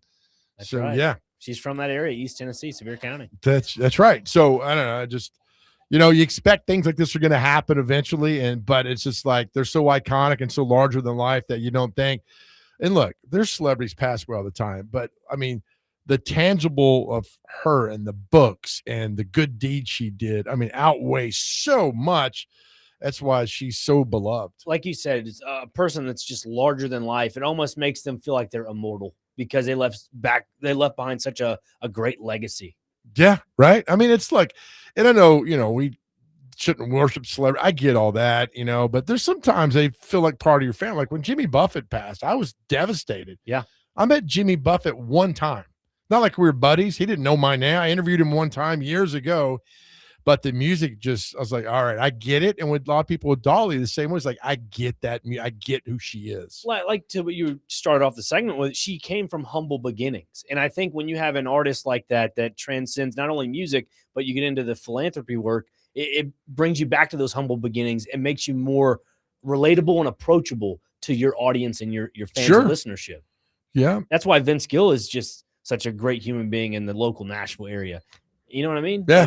Heart of gold, man. He was kind to us when we saw him over at Scoreboard. He's like, yeah, I'll take a picture of you. He Yeah, was sure. great. I'm like, yeah, just sit in the crowd, hanging out. Yeah, just people one walking of us. up. We were remarking that about Vince. Like, there's a member of the Eagles just sitting at that chair, ordering food, hanging out. You would not know, talking to people. It was in street clothes. Street clothes. Of all things. Didn't dress up nice and dandy. And I clothes. remember I asked him, I said, did the limo get you out here? He's like, no, I got an old Lexus. And I just drove it out here and was worried about traffic on Bradley Parkway and made it out here in no time. I was like, yeah, that's the man right there. But see, that's the era. And I'll grab Dolly into this conversation. That's what makes them so great is that they're just another average Joe. Yeah, that's it. That they don't look at that they're higher than anybody else. They're not on the high and mighty pedestal. They're just with the average man. One of my woman. favorite movies with her is The Best Little Whorehouse in Texas with Burt Reynolds and Dom DeLuise. It's partially a true story. John McClane talked about it a few weeks ago about the TV reporter in Houston that busted this whorehouse in Texas. It's a Broadway play and everything else. And it's a good movie. Burt Reynolds in it and she's in it. So it's a fun movie. And I don't know. It's one of those mid-'80s movies that's happening. All right, we need to take a break. Yes. We'll continue. You can weigh in your thoughts on Dolly, 615-737-1025. Some of the TV stations in town are going wall to wall in this, as they should. I mean, it's Dolly Parton, right? So Dolly Parton's passed away at 80 years old. Give us what you think about Dolly, 615-737-1025. Jason Big Joe Show brought to you by the Omni Nashville Hotel right on 102.5 The Game.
How can we be wrong? Sail away with me to another world. All right, welcome back to the Chase and Big Joe show. Of course, the big news of the day, Dolly Parton has passed away at 80 years old. We're taking your reaction here, 615-737-1025 on the phone and text line. Let's go to the phone line. Jeremiah's got some thoughts on Dolly Parton. Jeremiah, good afternoon to you, buddy. Good afternoon, man. That blows me away. Ever since I was 12 years old, man, I listened to and watched her. I've got several DVDs of her and Porter Wagner together on Hee Haw. I've got a couple of her movies and all the interviews she done that I could catch on radio or television. I've almost memorized. And two of her songs in particular I thought were worth mentioning when I heard her explain what her coat of many colors. That was about a coat that her mother made for her when she was a kid. It was a patch quilt coat because, man, they couldn't afford any clothes, and her mama made that winter coat for her. And then the song Jolene, which was super cool story. There was a woman at their bank that her and her husband banked at, that her husband was friends with this bank teller, and he would go in there on a regular basis to just visit with the woman. And for a long time, Dolly thought her husband was cheating on her with this bank teller. And Dolly went in there and confronted the woman and found out she just misunderstood the situation. They were just friends. And so she wrote that song, Jolene, about that situation. I thought, man, that's just super cool. You know what I mean? She was able to take something that had her heart broke and turn it into a killer song. But, man, Dolly Parton, man, she was an angel and a queen of country, man. There'll never be another one like her, man. Amen, Jeremiah. Thanks, buddy, for calling in, man. You're welcome, man. We appreciate it. Yeah, Dolly Parton passed at 80 years old. A lot of reaction on our text line. Please keep coming in and texting in and calling in 615-737-1025. These are days, that I'm not sure we would put our sports show aside for a 99.999999, and this is the one we would put our sports show aside for Dolly Parton. Absolutely. I mean, here in the great state of Tennessee, the volunteer state, and like we alluded to with her work outside of country music, being that volunteer to not only the local community but to everybody around the world, it hits home. You're a lot younger now. Any celebrity death hit you hard? Oh man. I mean, the Kobe Bryant one, as of late, that was what, 2018, right? 2019, something like 2020. That kind of hit home a little bit. 2020, I think it was. During COVID. Yeah, January of 2020. That one hit home. Trying to think of some other ones. The Michael Jackson death, that one kind of hit home a little bit. You're a young kid then. I know, but I remember I celebrated my birthday the week before, and then I turned on TV the following week because his birthday was, what was it, August 28th is when he passed, something like that? June 25th. June 25th, excuse me. Chase's birthday. His birthday was August 28th, I think, or something like that. And they had a remembrance for it. I was like, oh, my goodness. Yeah. Buffett hurt me. It was tough. And then this is a weird one, but Harold Ramis, who wrote Caddyshack and Ghostbusters and Stripes and all that. I mean, this movies we grew up in the 80s, like, man, those movies were just, we recite those lines all the time. We quote those lines all the time. And it was like, that one kind of hurt. This one's tough. I mean, for a lot of people because of who she was. I think one, I guess more of a local celebrity, but kind of to the wrestling aspect of it all. Lynn Rossi. I don't know if you're familiar with that name. Yeah. He had a vitamin shop out in like Franklin, Nolensville area. Right. I remember going to his house and I didn't know he had like cancer. I looked in the obituary the following like 2-3 weeks afterwards. I guess that was his last interview because I interviewed him for like my podcast at the time. And I just remember listening to him like, golly, that hit close to home. Such a genuine human being. Right. Our good buddy Dan Phillips weighed in, said now was the time to rename the airport the Dolly Parton Airport. Amen. There's not another person that comes close. The Dolly Parton International Airport. Is there any alliteration that you could find with Dolly in that? Or no? Dolly Parton, I don't know. The Parton. No. Right. Not a good day to do that. You're right. You're like, well, no. The Dolly Parton International Airport. Yeah. I mean, if not here, who would disagree with that? Nobody. If you disagree with that, you got a problem. If they don't do it here in Nashville, it's definitely in Knoxville. Yeah, that's what McGee Tyson, I think the airport there is. Yep. But why not here? Call it the Dolly Parton International Airport. headed over to Dolly Parton Airport. Going back to the imagination books, excuse me. Imagination Library. Thank you. Imagination Library. I mean, 270 million books globally. Right. So why not? You're right. International, globally. Why not? I mean, her servant's heart outweighs anything else. So you could just say, look, because of that library and the book. I'm telling you, rich, old, black, white, it didn't matter. Those books go out every month to everybody. And so we'd read those books constantly to my kids. And it was a big part of their youth and a big part of watching my kids develop, getting to read those books every single night. I know everybody got those books too as well. So Josh on the text line says, today I feel the same way when Betty White and Queen Elizabeth passed away. I get it. I mean, an iconic role. And so it's tough. You know, it's funny that they talk about like when your pets pass away, it's all love because those pet and like with Dolly, it's kind of the same thing. I mean, there's nothing bad about her. I mean, it's all love with that woman and the love she gave to the world. You're spot on. I mean, you kind of related into the Miley Cyrus era of it all, how that transcended. Wasn't that like her godmom? Yeah. Or godmother or something? Yeah, goddaughter. Yeah. So the fact that, you know, her legacy lives on through her and even Miley's sister, and then you have Billy Ray as well. Yeah, they're all a big part of her family. All right, we'll take a break, come back. The third hour of the Chase and Big Joe Show. If you want to weigh in about Dolly Parton, 615-737-1025. Dolly Parton got the news about an hour ago. She's passed away at 80 years old. There was a statement that was sent out by her family on Instagram and Twitter and all the socials that's there. Her nephew as the pretty heartfelt, man. It's tough to watch with all that. So back with more right here. This is the Chase and Big Joe Show, 102.5 The Game.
All right, welcome back to the third hour of the Chase and Big Joe show right here on 102.5 The Game, brought to you by the Omni Nashville Hotel. Chase McCabe off today, Dr. Crane in studio, Parker Kelly behind the glass. The sad news today, it came out about 1 o'clock that Dolly Parton has passed away, 80 years old. All the tributes happening across social media, well-deserved. TV stations going to wall-to-wall coverage, well-deserved, all-deserved for that magnificent, beautiful woman that we love so much. We're taking your thoughts, 615-737-1025. Text and call in. Our good friend Greg Pogue is on the phone. Greg, good afternoon, man. What's happening? You know, I've listened the last hour. You always can remember where you were when you heard things like this. I was in the parking lot of White House Heritage High School at 1 o'clock, and I heard when you came on right before your interview with Tim, and I've heard the entire hour and everything. And, you know, you asked a question a moment ago, you know, what deaths impacted you? John Prine, for me, being, you know, a Western Kentucky boy, Mueller, you know, his whole life, you know, was sort of woven around mine in a lot of ways. But this one, though, I didn't think I would react the way I'm reacting. I mean, I'm crushed. And this isn't about me and my reaction, obviously. Sure. But I underestimated what my reaction would be. Because, you know, it came in left field. I don't know if you've been sick or not, whatever. But, and then your treatment of it and everyone's treatment of it, that I can't singularly think of one person on this planet outside of the one that died for us that's had more impact than she has in every area. Savvy business person, amazing talent. And she was not so self-absorbed that, I mean, the book deal alone, the imagination book thing, that's even that, we can just put that over in the corner as being amazing. And then you go through a Rolodex of her amazing things that she did. And I guarantee you 80% of them we don't even know about. Right. That's a good So point. I just wanted to thank you for your treatment this hour. I've been in the car the last hour, and quite frankly, I was surprised that I shed a tear. And so thank you. You got it, buddy. Appreciate you, Greg. Thank you, man. Greg Pogue weighing in, 615-737-1025. You know, I mean, that's the thing is that you talk about all that she's done. And listen to her, I mean, the story of growing up dirt poor, making your way to Nashville and nobody knows who you are, self-taught on guitar and all that stuff that goes on. You become that. That is the American dream. Am I missing something on this? No. How many people told her no? Probably a lot. A lot. Hey, you're dumb. Go back home. Women can't make it. You're too pretty to be here. Get out. How many? I'm sure there was thousands that told her that. But you know what she didn't do, though? She never quit. She never quit. Once you quit, you're done. She never quit. Kept going forward. Kept going forward. And the crazy thing about that is when you go and look at her Grand Ole Opry debut, at the age of 13, Johnny Cash introduced her. Was it really? I didn't know that. People. Yeah, at the age of 13. And she, I think, was at one time the youngest person to ever debut at the Omni. And now, Omni. Excuse me, Grand Ole Opry. She come the Omni, too.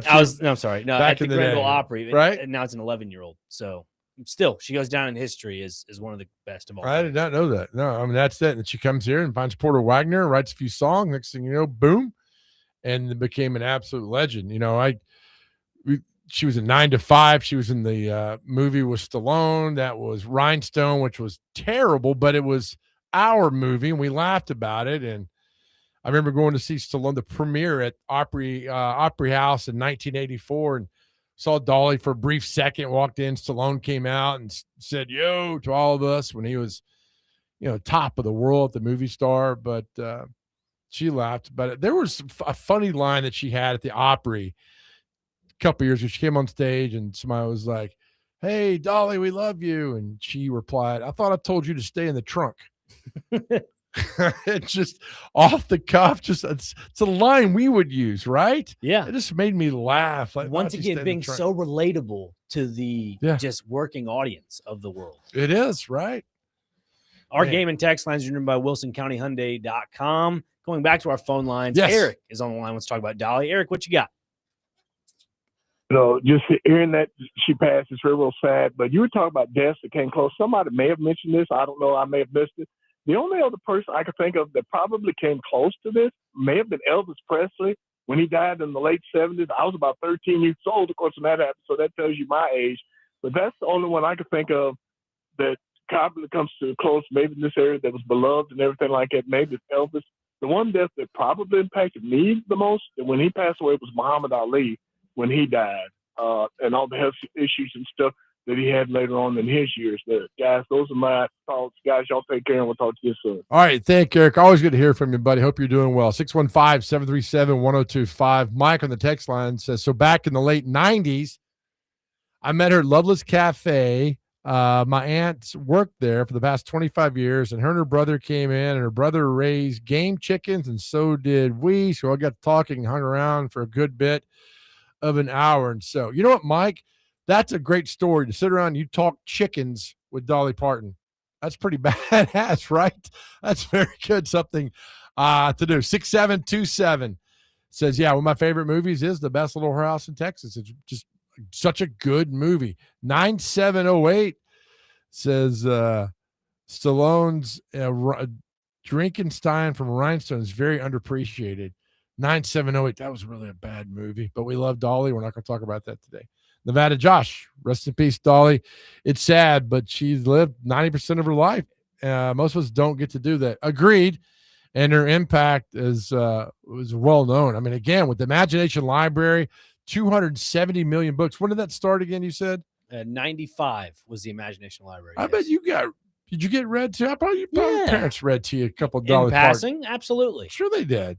I signed up for it every month. It would pop in. There it was. 2022. My grandmother owned a clothing boutique named Carol Lee's at the old Nashville airport. Dolly would stop and shop there when she flew out.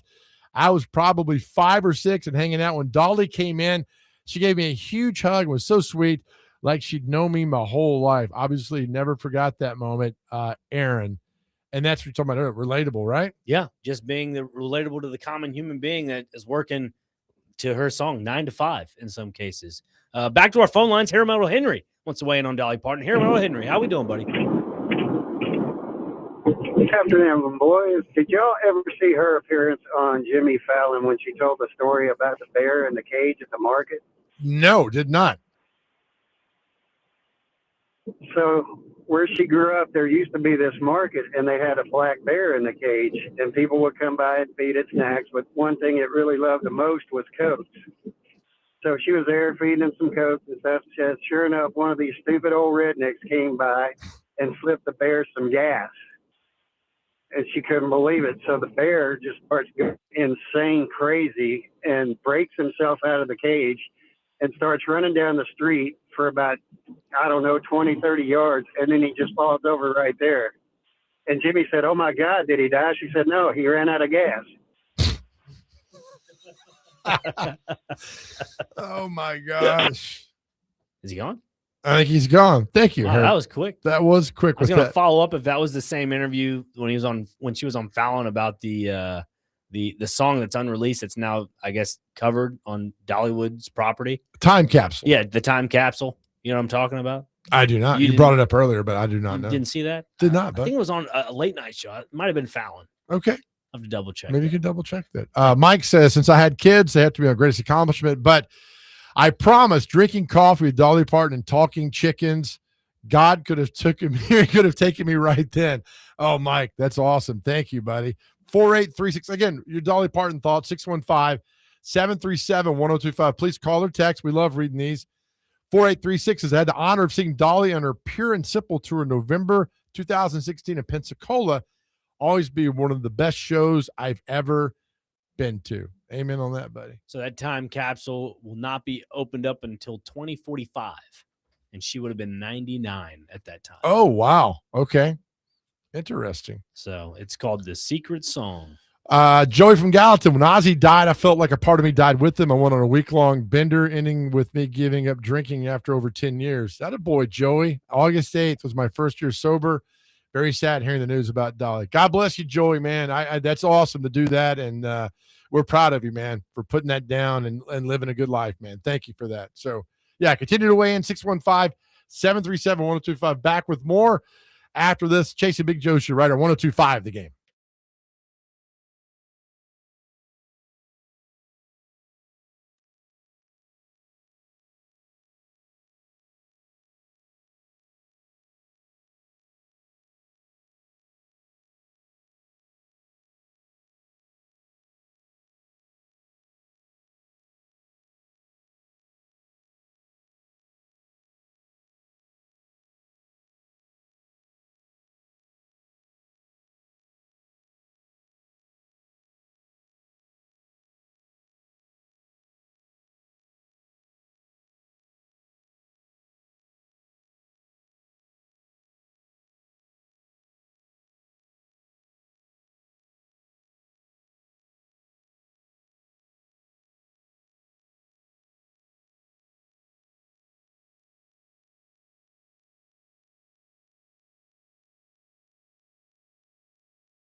Dolly Parton at the CMA 1989, I think it is. Correct. If you've never seen that, go watch that performance. It's amazing how passionate that song is. Her singing it, the choir behind her. Beautiful. Dolly Parton passed away today at the age of 80 years old. We're taking all your tributes and reaction. 615-737-1025 for that. So many texts have come in to talk about the impact and how it's just a sad day. And it really is a sad day because I mean, she's just larger than life, man. I mean, this is really, I don't know, it's very surreal because she's so iconic, such a part of our lives, right? I mean, I don't know her. I've met her one time. And so, but still, just, I don't know. I just, that's an impact that you hope to have on people. Exactly. You want to be able to leave behind a legacy that kind of continues on just for generations. And kind of the point, I know I keep bringing up the time capsule song, but it's not going to be open up till 2045.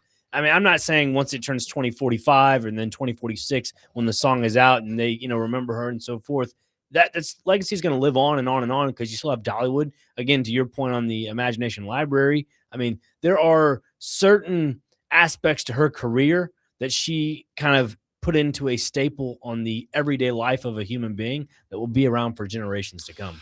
Indeed. 615-737-1025. Your reaction. Please call or text in. We're going to read these. I mean, I'm not going to talk sport. I don't care about Cam Ward today. I don't care that Jared Curtis is not the starter.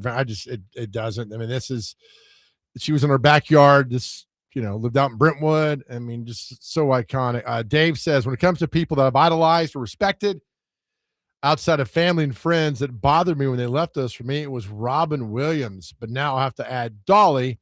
She was the classiest of ladies in history, so loved. Amen to that, Dave, with all that. So, yeah, the news came out about 1 o'clock that we got it. And what's funny is not funny, but just like at one time, like the news, all the news stations broke in, the national news broke in, social media, everything happened. And they're still going strong about this. It's tough. I mean, for another iconic person that would pass away, that deserves this. She deserves all this and more. Yeah, like you said, I mean, she was just like one of us. And she dedicated her time to making sure that, you know, you can be a people person. You don't have to be, you know, reserved away from everybody else. Right. I'm trying to read some of these. Reba had a long tweet that came out about Dolly.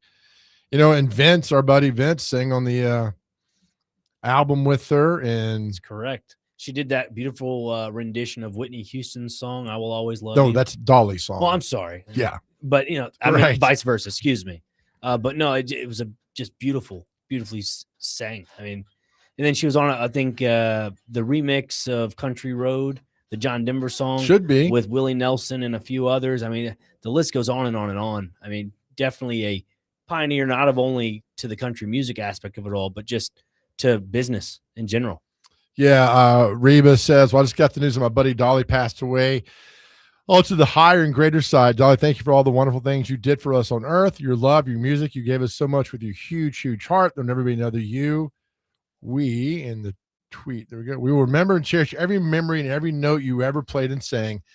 Thank you, Lord, for Dolly. She's going to have a blast in heaven singing all of her favorite songs with all her family and friends who have gone on before her. I'll never forget the first time I met you. I'll never forget our last conversation. I'll hold it with love in my heart. I'll always love you, Reba, and all the other great tributes are going in for her. But I'm a big fan of the what if journey. And what if that it's in Sevierville, they were told her, just stay here. You're never going to make it. Just stay here. We would have been robbed of the greatness that is Dolly Parton. Robbed of all that. Had somebody got in her ear and said, you got this. Whether it's God, her mom or dad, somebody told her and said, you got this. Go do it. Go fail. Go fail. If you're going to fail at something you love. Exactly. Don't fail at something you don't love. That's easy to do. And then, but somebody spoke to her and said, so the what if journey's always got me like, in Nashville's been a what if journey for Kenny Chesney, Garth Brooks. I mean, Conway Twitty. Throughout history, people have come here. So take the step. We'd have been robbed of all these songs and the beauty had she not taken that step. A quote from Dolly Parton, just in years past. The way I see it, if you want the rainbow, you got to put up with the rain. And I think that just, talk about speaking volumes. That definitely hits. That is. Can you believe that? Yeah. Yeah. Think about her, in the late 60s driving from Sevierville. Did we have I-40 then in the late? Hell, I don't know. It's way before my time. I don't know. I know Nashville? 1959 was her Opry debut. No. No? At the age of 13? You sure? Is that right? No, it can't be. Did she Double come down and check. do that? I don't think so. Is that right? I'm about to double check. I thought she moved here when she was 16 or 17. Says here 1959, appeared on the Grand Ole Opry at age 13. Oh, wow. I Yeah. did not know that. So there you go. Moved to Nashville in 1964. Okay, that's it. When she was 18. After her high school graduation. That was it. Yep. Imagine that. Don't know anybody, moved to town. And then 3 years later, you debut your first album, Hello, I'm Dolly. God bless her. I tell all the time, just go for it, man. Empty the tank and go for it. Yeah. Because look, you don't want to live with regret, right? I've said I don't want to be the guy on the bar stool at 57. Like, I wish I'd have done that. No, man. No wishes, no regrets. Just go for it. So for that. So just sad news. And I don't. Would we stop the show for anybody else? I don't think so, right? And to continue your sentiment there about just going for it, another quote from Dolly says, "Find out who you are and do it on purpose." Yes. Mike is sending some great pictures of a young Dolly Parton with her brother and the chickens. That's Mike. Thank you for those, man. That's really cool with all that to talk about that. All right, we'll take another break. Come back 615-737-1025. Let us know your thoughts about Dolly. A very sad day here on August 25th as Dolly Parton has passed away at 80 years old. National Predators had a statement there as well. I mean, our thoughts with Dolly and her family. And they'll be happening all day long as we mourn the passing of Dolly Parton. This is Chase and Big Joe Show, 125 The Game.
All right, welcome into the Chase and Big Joe show. React to the news that the iconic, the beautiful Dolly Parton passed away.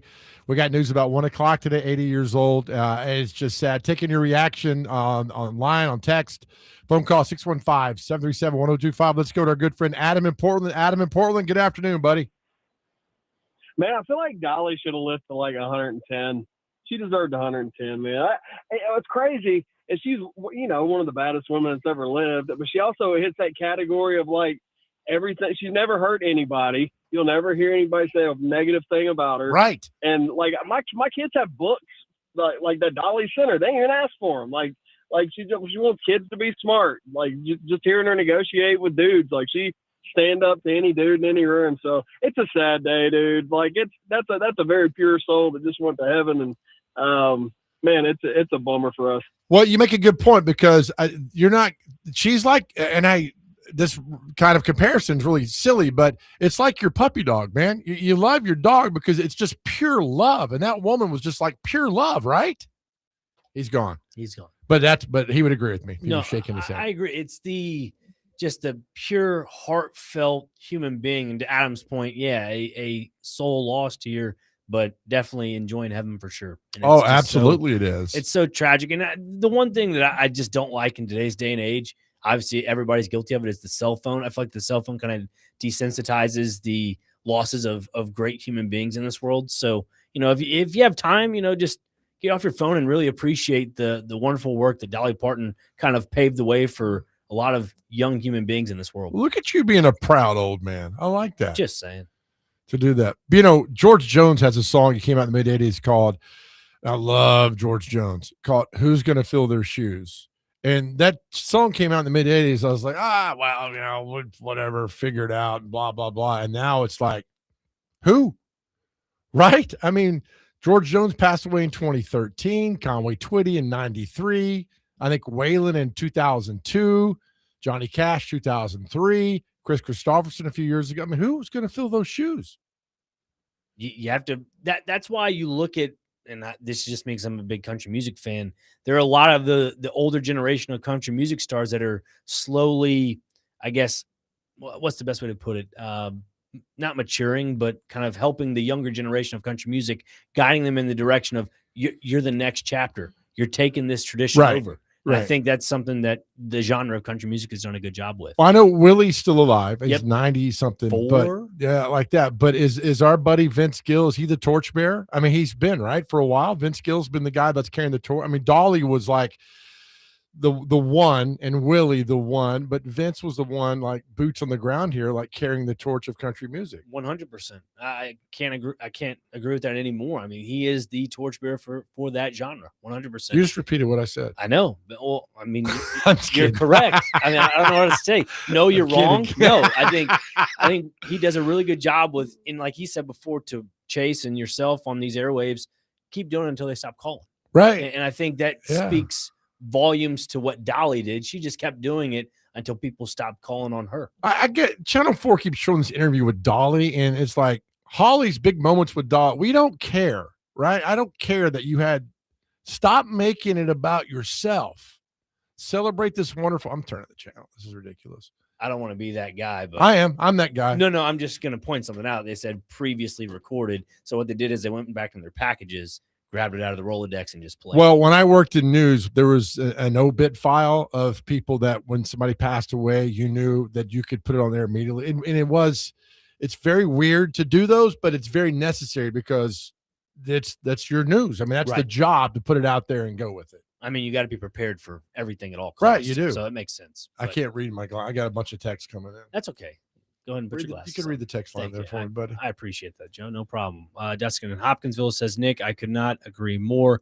Get rid of the social media. The world's problems are 90% taken care of. He's spot on. And I mean, to my own words, yeah. These phones that we use, they listen to us. They get all of our fast food orders when we need them, the Uber Eats or whatever you call it. Yeah. But, I mean, in grand scheme of it all, go outside, enjoy the nice weather, and just truly appreciate God's work and allow the time to really reflect on the passing of Dolly Parton. Because when you're out in nature, especially for a lady like her, legacy she's leaving behind, growing up in Sevier County in East Tennessee, that's basically what it is. The great outdoors, the beautiful work of the Lord, and to be able to kind of be one with the nature and be one with the great spirits in heaven. I think that's just a beautiful thing to do. You know, this is equal to me when not the same level because they had the different accomplishments, but when Pat Summitt passed away, I knew she was sick because she had Alzheimer's, and been through that road. And I was like, this is like, because just how iconic she was and the impact she had. I will tell you, I've been in a room twice where people have been starstruck. One had to do an event with Jim Brown, people starstruck. And then when the Lady Vols were practicing at Trevecca one day for the SEC tournament, the Lady Vols were practicing. There's a decent crowd there. And then Pat Summitt walked in, and it was just quiet, and everybody was staring at her, and we had to do an interview with her, and she walked over, and my God, she was so gracious and nice. And I said, does this happen everywhere? And this, I don't know. She's like, these people love my basketball team, love my girls. So I appreciate anytime we get coverage. I was like, very cool. Cause she made it not about her when it was absolutely about her. I think Dolly would be the same way. It's not about Dolly. It's not about her. It's about people around her. But that's what makes those people greater than life. Yeah. Is they don't make it about them. It is about the subject at hand. And that's what the Lord calls us to do, is to preach his word, not amen. And Pat Summitt would have, after the selection show on Mondays in Knoxville, she'd have all the media to her house to eat. So if there's any local Knoxville media people that now live here in Nashville, you know what I'm talking about, they'd all go over there, and she had a big spread for them. They'd eat and hang out and everything. And I was like, there we go. It's for a few hours just to celebrate your basketball team and have fun and all that, because it's always like, you can't get too close with the whatever, you know. You still be friends and think the world of them. And again, that is to the modern day corporate America. That's why nobody can build relationships in media in that way. Right. Because there are teams out there, there are organizations that say, look, we appreciate your coverage. That's it. Thank you. Thumbs up. Yeah. Bye. Yeah. It's just, I don't know. There's no way to build a core relationship anymore. Yeah, that's right. So one of those things. And so again, the news, Dolly passed away at 80 years old. I have not heard people ask me, I don't know. Where do you hold this? It's a good question. The Ryman? I mean, you can't, there's going to be 500,000 people wanting to stop by and pay their respects. You have the Grand Ole Opry? I mean, I'm looking. I mean, where do you rename the airport? I'd get on that like now. I'd have a sign up by 5, Dolly Parton International Airport, done.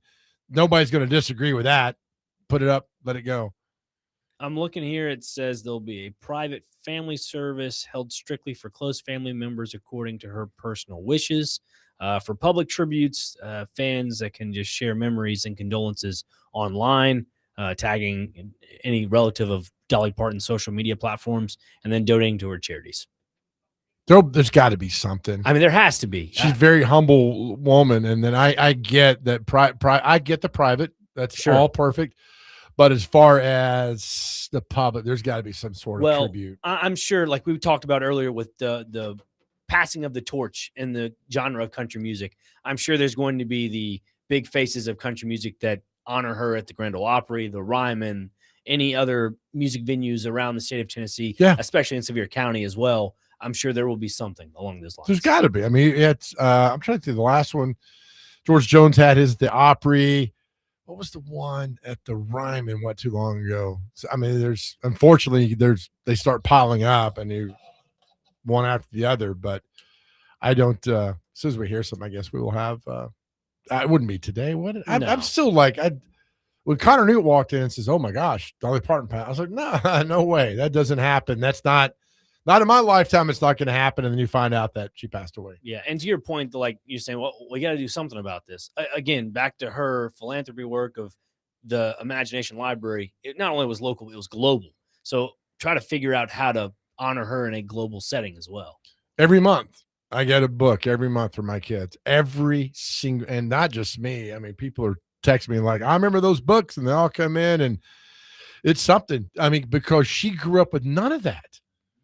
You know, a father that was illiterate. I mean, that just wasn't part of what was going on. And she just vowed that kids will learn how to read and give you everything you need to succeed. I mean, it's powerful to do that, to use that platform, and simple. And then 270 million books.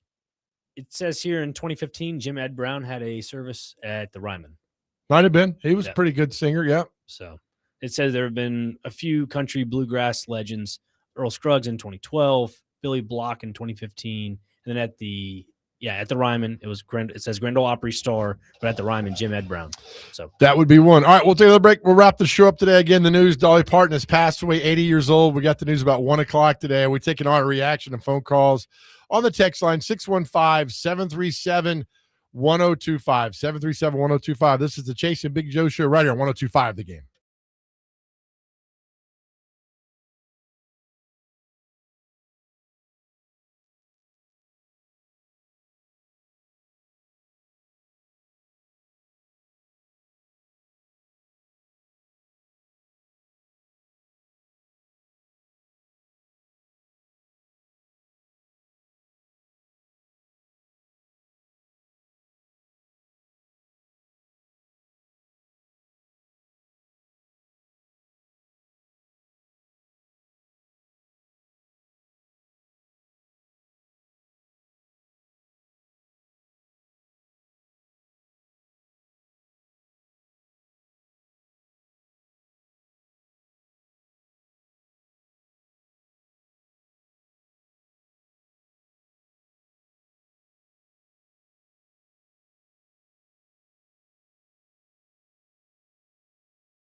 All right, welcome back to the Chase and Big Joe show. I would always sing this song about Fletcher's Pizza.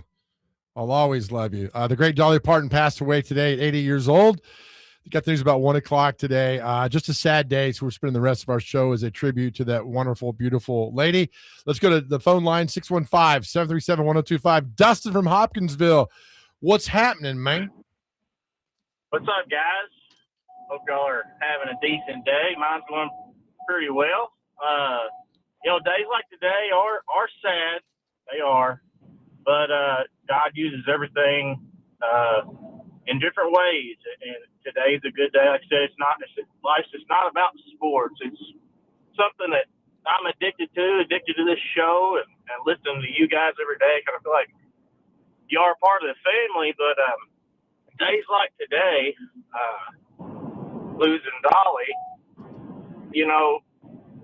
I don't know who's going to fill her shoes of what she's done for Tennessee. I'm a Kentucky boy, and I love everything Tennessee, but that gaudy orange balls. That's all I don't like. I love the rivers. I love the mountains. I want to retire where Dolly was born, and I just remember Christmases, hearing Dolly's Christmas music, growing up as a kid, hearing her Christmas music, her big smile. She's the type person that can take a bad time, and she's the one person that I remember could just say something joyful and just turn your day around, no matter what's going on. And you're not filling those shoes, not this day and age. Maybe 20 years ago, somebody could have got close, but with Dolly Wood and everything she's done for your state, Dolly was just great. Great for kids. Kids need people like Dolly, and we lost a good one today. I feel like my wife told me she was having bad health. I don't know what happened, but, just thoughts and prayers with the family and everybody she's touched. We lost a good one, but God's used her. And today reminds you how human we are. Like they saying earlier, touch grass, put the damn phone down. Just quit doom scrolling, spend time with your kids and your family. None of us are getting out alive. There you go. You're right, buddy. All right. Thank you, Dustin. Appreciate you, man. Always good to hear from you. By the way, a text line let us know that Johnny Cash introduced a 13-year-old Dolly Parton for a Grand Ole Opry debut in 1959. Yeah, I mentioned that earlier. You said Johnny Cash did that? Yeah, 1959. Oh, I don't listen to most things you say. I know. A lot of people don't, but I appreciate it. Johnny Cash brought Dolly Parton to the stage by telling the audience, we've got a little girl here from up in East Tennessee. Her daddy's listening to the radio at home, and she's going to be in real trouble if she doesn't sing tonight. So let's bring her out here. Well done, Johnny. And there you go. God, can you imagine? Dolly and her Uncle Bill Owens secured the guest spot after getting help from friends Carl and Pearl Butler, who convinced Jimmy C. Newman to share one of the Saturday night performance slots. Dolly later shared in interviews that Johnny Cash was the sexiest thing she'd ever seen at that age, making her legendary debut doubly memorable. So that 1959, I didn't know that. Johnny Cash. Tried to tell you. Who would you want to introduce you for something big like that? You're welcome, buddy. I'd love to. Thanks, Joe. Yeah. No, I would probably say one of those Italian soccer players you think the world of?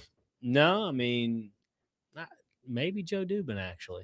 Dude, maybe. If you include me anything like that, I'm going to punch you in the stomach. No, it'd be my brother. I mean, doesn't have to be of big status. It's my brother. It's a good question. I have to think about that because we had our question of the day, which didn't. We'll get back to that tomorrow. Yeah. To do that, but No, I don't. That's still to. She got Johnny Cash introduced you. I'm trying to think who I would want. We're talking like celebrities in this case. Like maybe. You know what? I will. I'll go with the Warren brothers, Brad and Brett Warren. Introduce you? Yeah, I grew up with his son Sage. Okay. He's now passed on, and think about that guy every day. But definitely bring up the Warren brothers in this case. Okay, maybe I don't. That's a great question. I can't answer it right now. Introduce. If you're making your Opry debut, I mean Johnny Cash. If you're making your Opry debut today, would it be the Warren brothers still? 100%. I don't know who it'd be for me. I'm a loyal guy, and they've been nothing but great to me throughout the years, and the friendship that I had with Sage. These guys are fantastic. Maybe Garth Brooks. I don't know. Iconic on the level of a Johnny Cash. Really? You're having a hard time with this question. I am because I'm not worthy of anything that's decent. So like you shake your head. Yes, that's okay. I totally agree with that. To do all that, but 1959, that'd have been at the Ryman downtown. Yeah. If Dean Martin and Frank Sinatra and Sammy Davis Jr. were all still alive, I would say the Rat Pack, but The Rat Pack. that'd be pretty cool. Do they drink any? Oh yeah. Frank Sinatra, big Scotch guy. Big Scotch. All of them. 6th grade PowerPoint, never forget it. My teacher said, "Why'd you bring that up?" I was like, it was a key point in the PowerPoint. You wrote a book report. What grade? 6th grade. On I'm sorry. Scotch? 5th grade.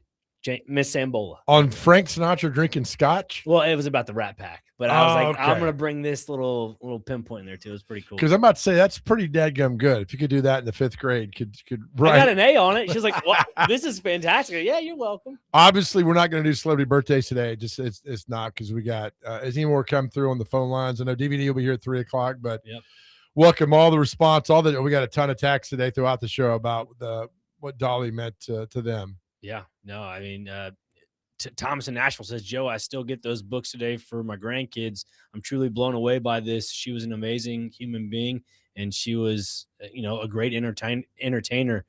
He said, "Thanks, guys. This is Thomas on a car phone." Right. Yeah. I mean, again, we've talked about the Imagination Library with the books that get delivered every month. I think you still go online and sign up and get the books delivered to you. 270 million books globally. What a legend for that, to make sure kids get the access to read books. And I'm guilty as charged. Read them all the time to my kids, to my daughter and to my son. And I would use different voices to my son. I'd read like Hannibal Lecter, and my son loved that. And he's like, "Daddy, where's that voice from?" I'm like, "Don't worry about it, buddy. We'll figure. You can learn when you're about 18 or 19." But I would do different voice because we get the books, read Dolly Parton's books. Yeah, and I feel like as a parent, I'm not a parent yet, as far as I know. You're a parent to Skillet. Yeah, that you ended up eating. Well, that's different. But to your point, though, Joe, as a parent reading to your kids, saying it in different, voices keeps the listenership engaged. You keep your kids engaged. You make it fun. You make reading fun. I think that's the beauty about life, and especially when you get to be a parent, you make sure your kids have some of the best memories on planet Earth. And that's why Dolly is being remembered as such a genuine and great human being, is because she made millions of kids across the world, because of the Imagination Library, enjoy their childhood even more. And all because her dad couldn't read or write. I mean, it's just like, all right, I don't want kids to have to do this, and took that up and really just kind of put it out there, and it had the effect of what it did for so many people. When Thomas says his grandkids got it, I mean, my daughter's got it. For my granddaughter has the books. I mean, it's amazing. I mean, that is how you leave an impact on the world. I mean, I think her songs are great, but that is how you leave an impact with people.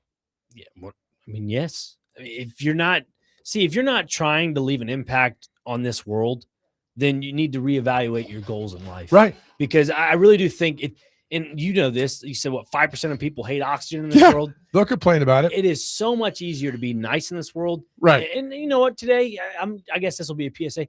Find somebody that you haven't talked to in a while, or somebody on the side of the street, just say hi to them.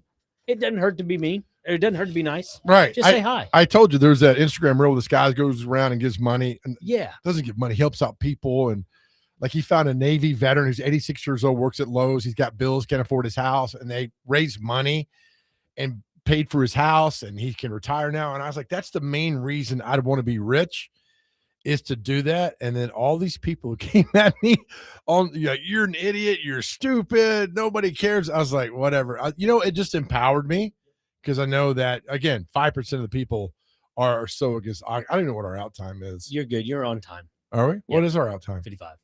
I got 54 on my watch. Yeah, it's going to get there. I hope it does. Look, I'll tell you what, direction came before time, so don't push the time. Always enjoy direction. Before time. Now you got my head hurting. Exactly. I left you with a brain buster. Direction. Is that in Genesis? No, it's actually truth. It's what actually happened. Direction came before time. Now I'm going to be consumed with that all day. Why do you do this to me? Well, because you'll write about it at some point. I'll try to. All right, now we're good, right? We good now? Yeah, we're good. Okay. Again, thanks for all the texts and for the phone calls. And again, the news today, Dolly Parton passed away at 80 years old. And we'll have much more for you later on. Again, thanks for everybody do this. And again, our message every day, we talked about this about Dolly. Leave a lasting impact. Guys out there, go to therapy. Know how strong and beautiful you are. If you hit a wall, just keep going. Know that you are powerful. Know that we love you. More importantly, and I'm sure Dolly would agree to this, more importantly, more than anything else in this world, please know how much God truly loves you. All right, DVD's up next. Thanks, guys.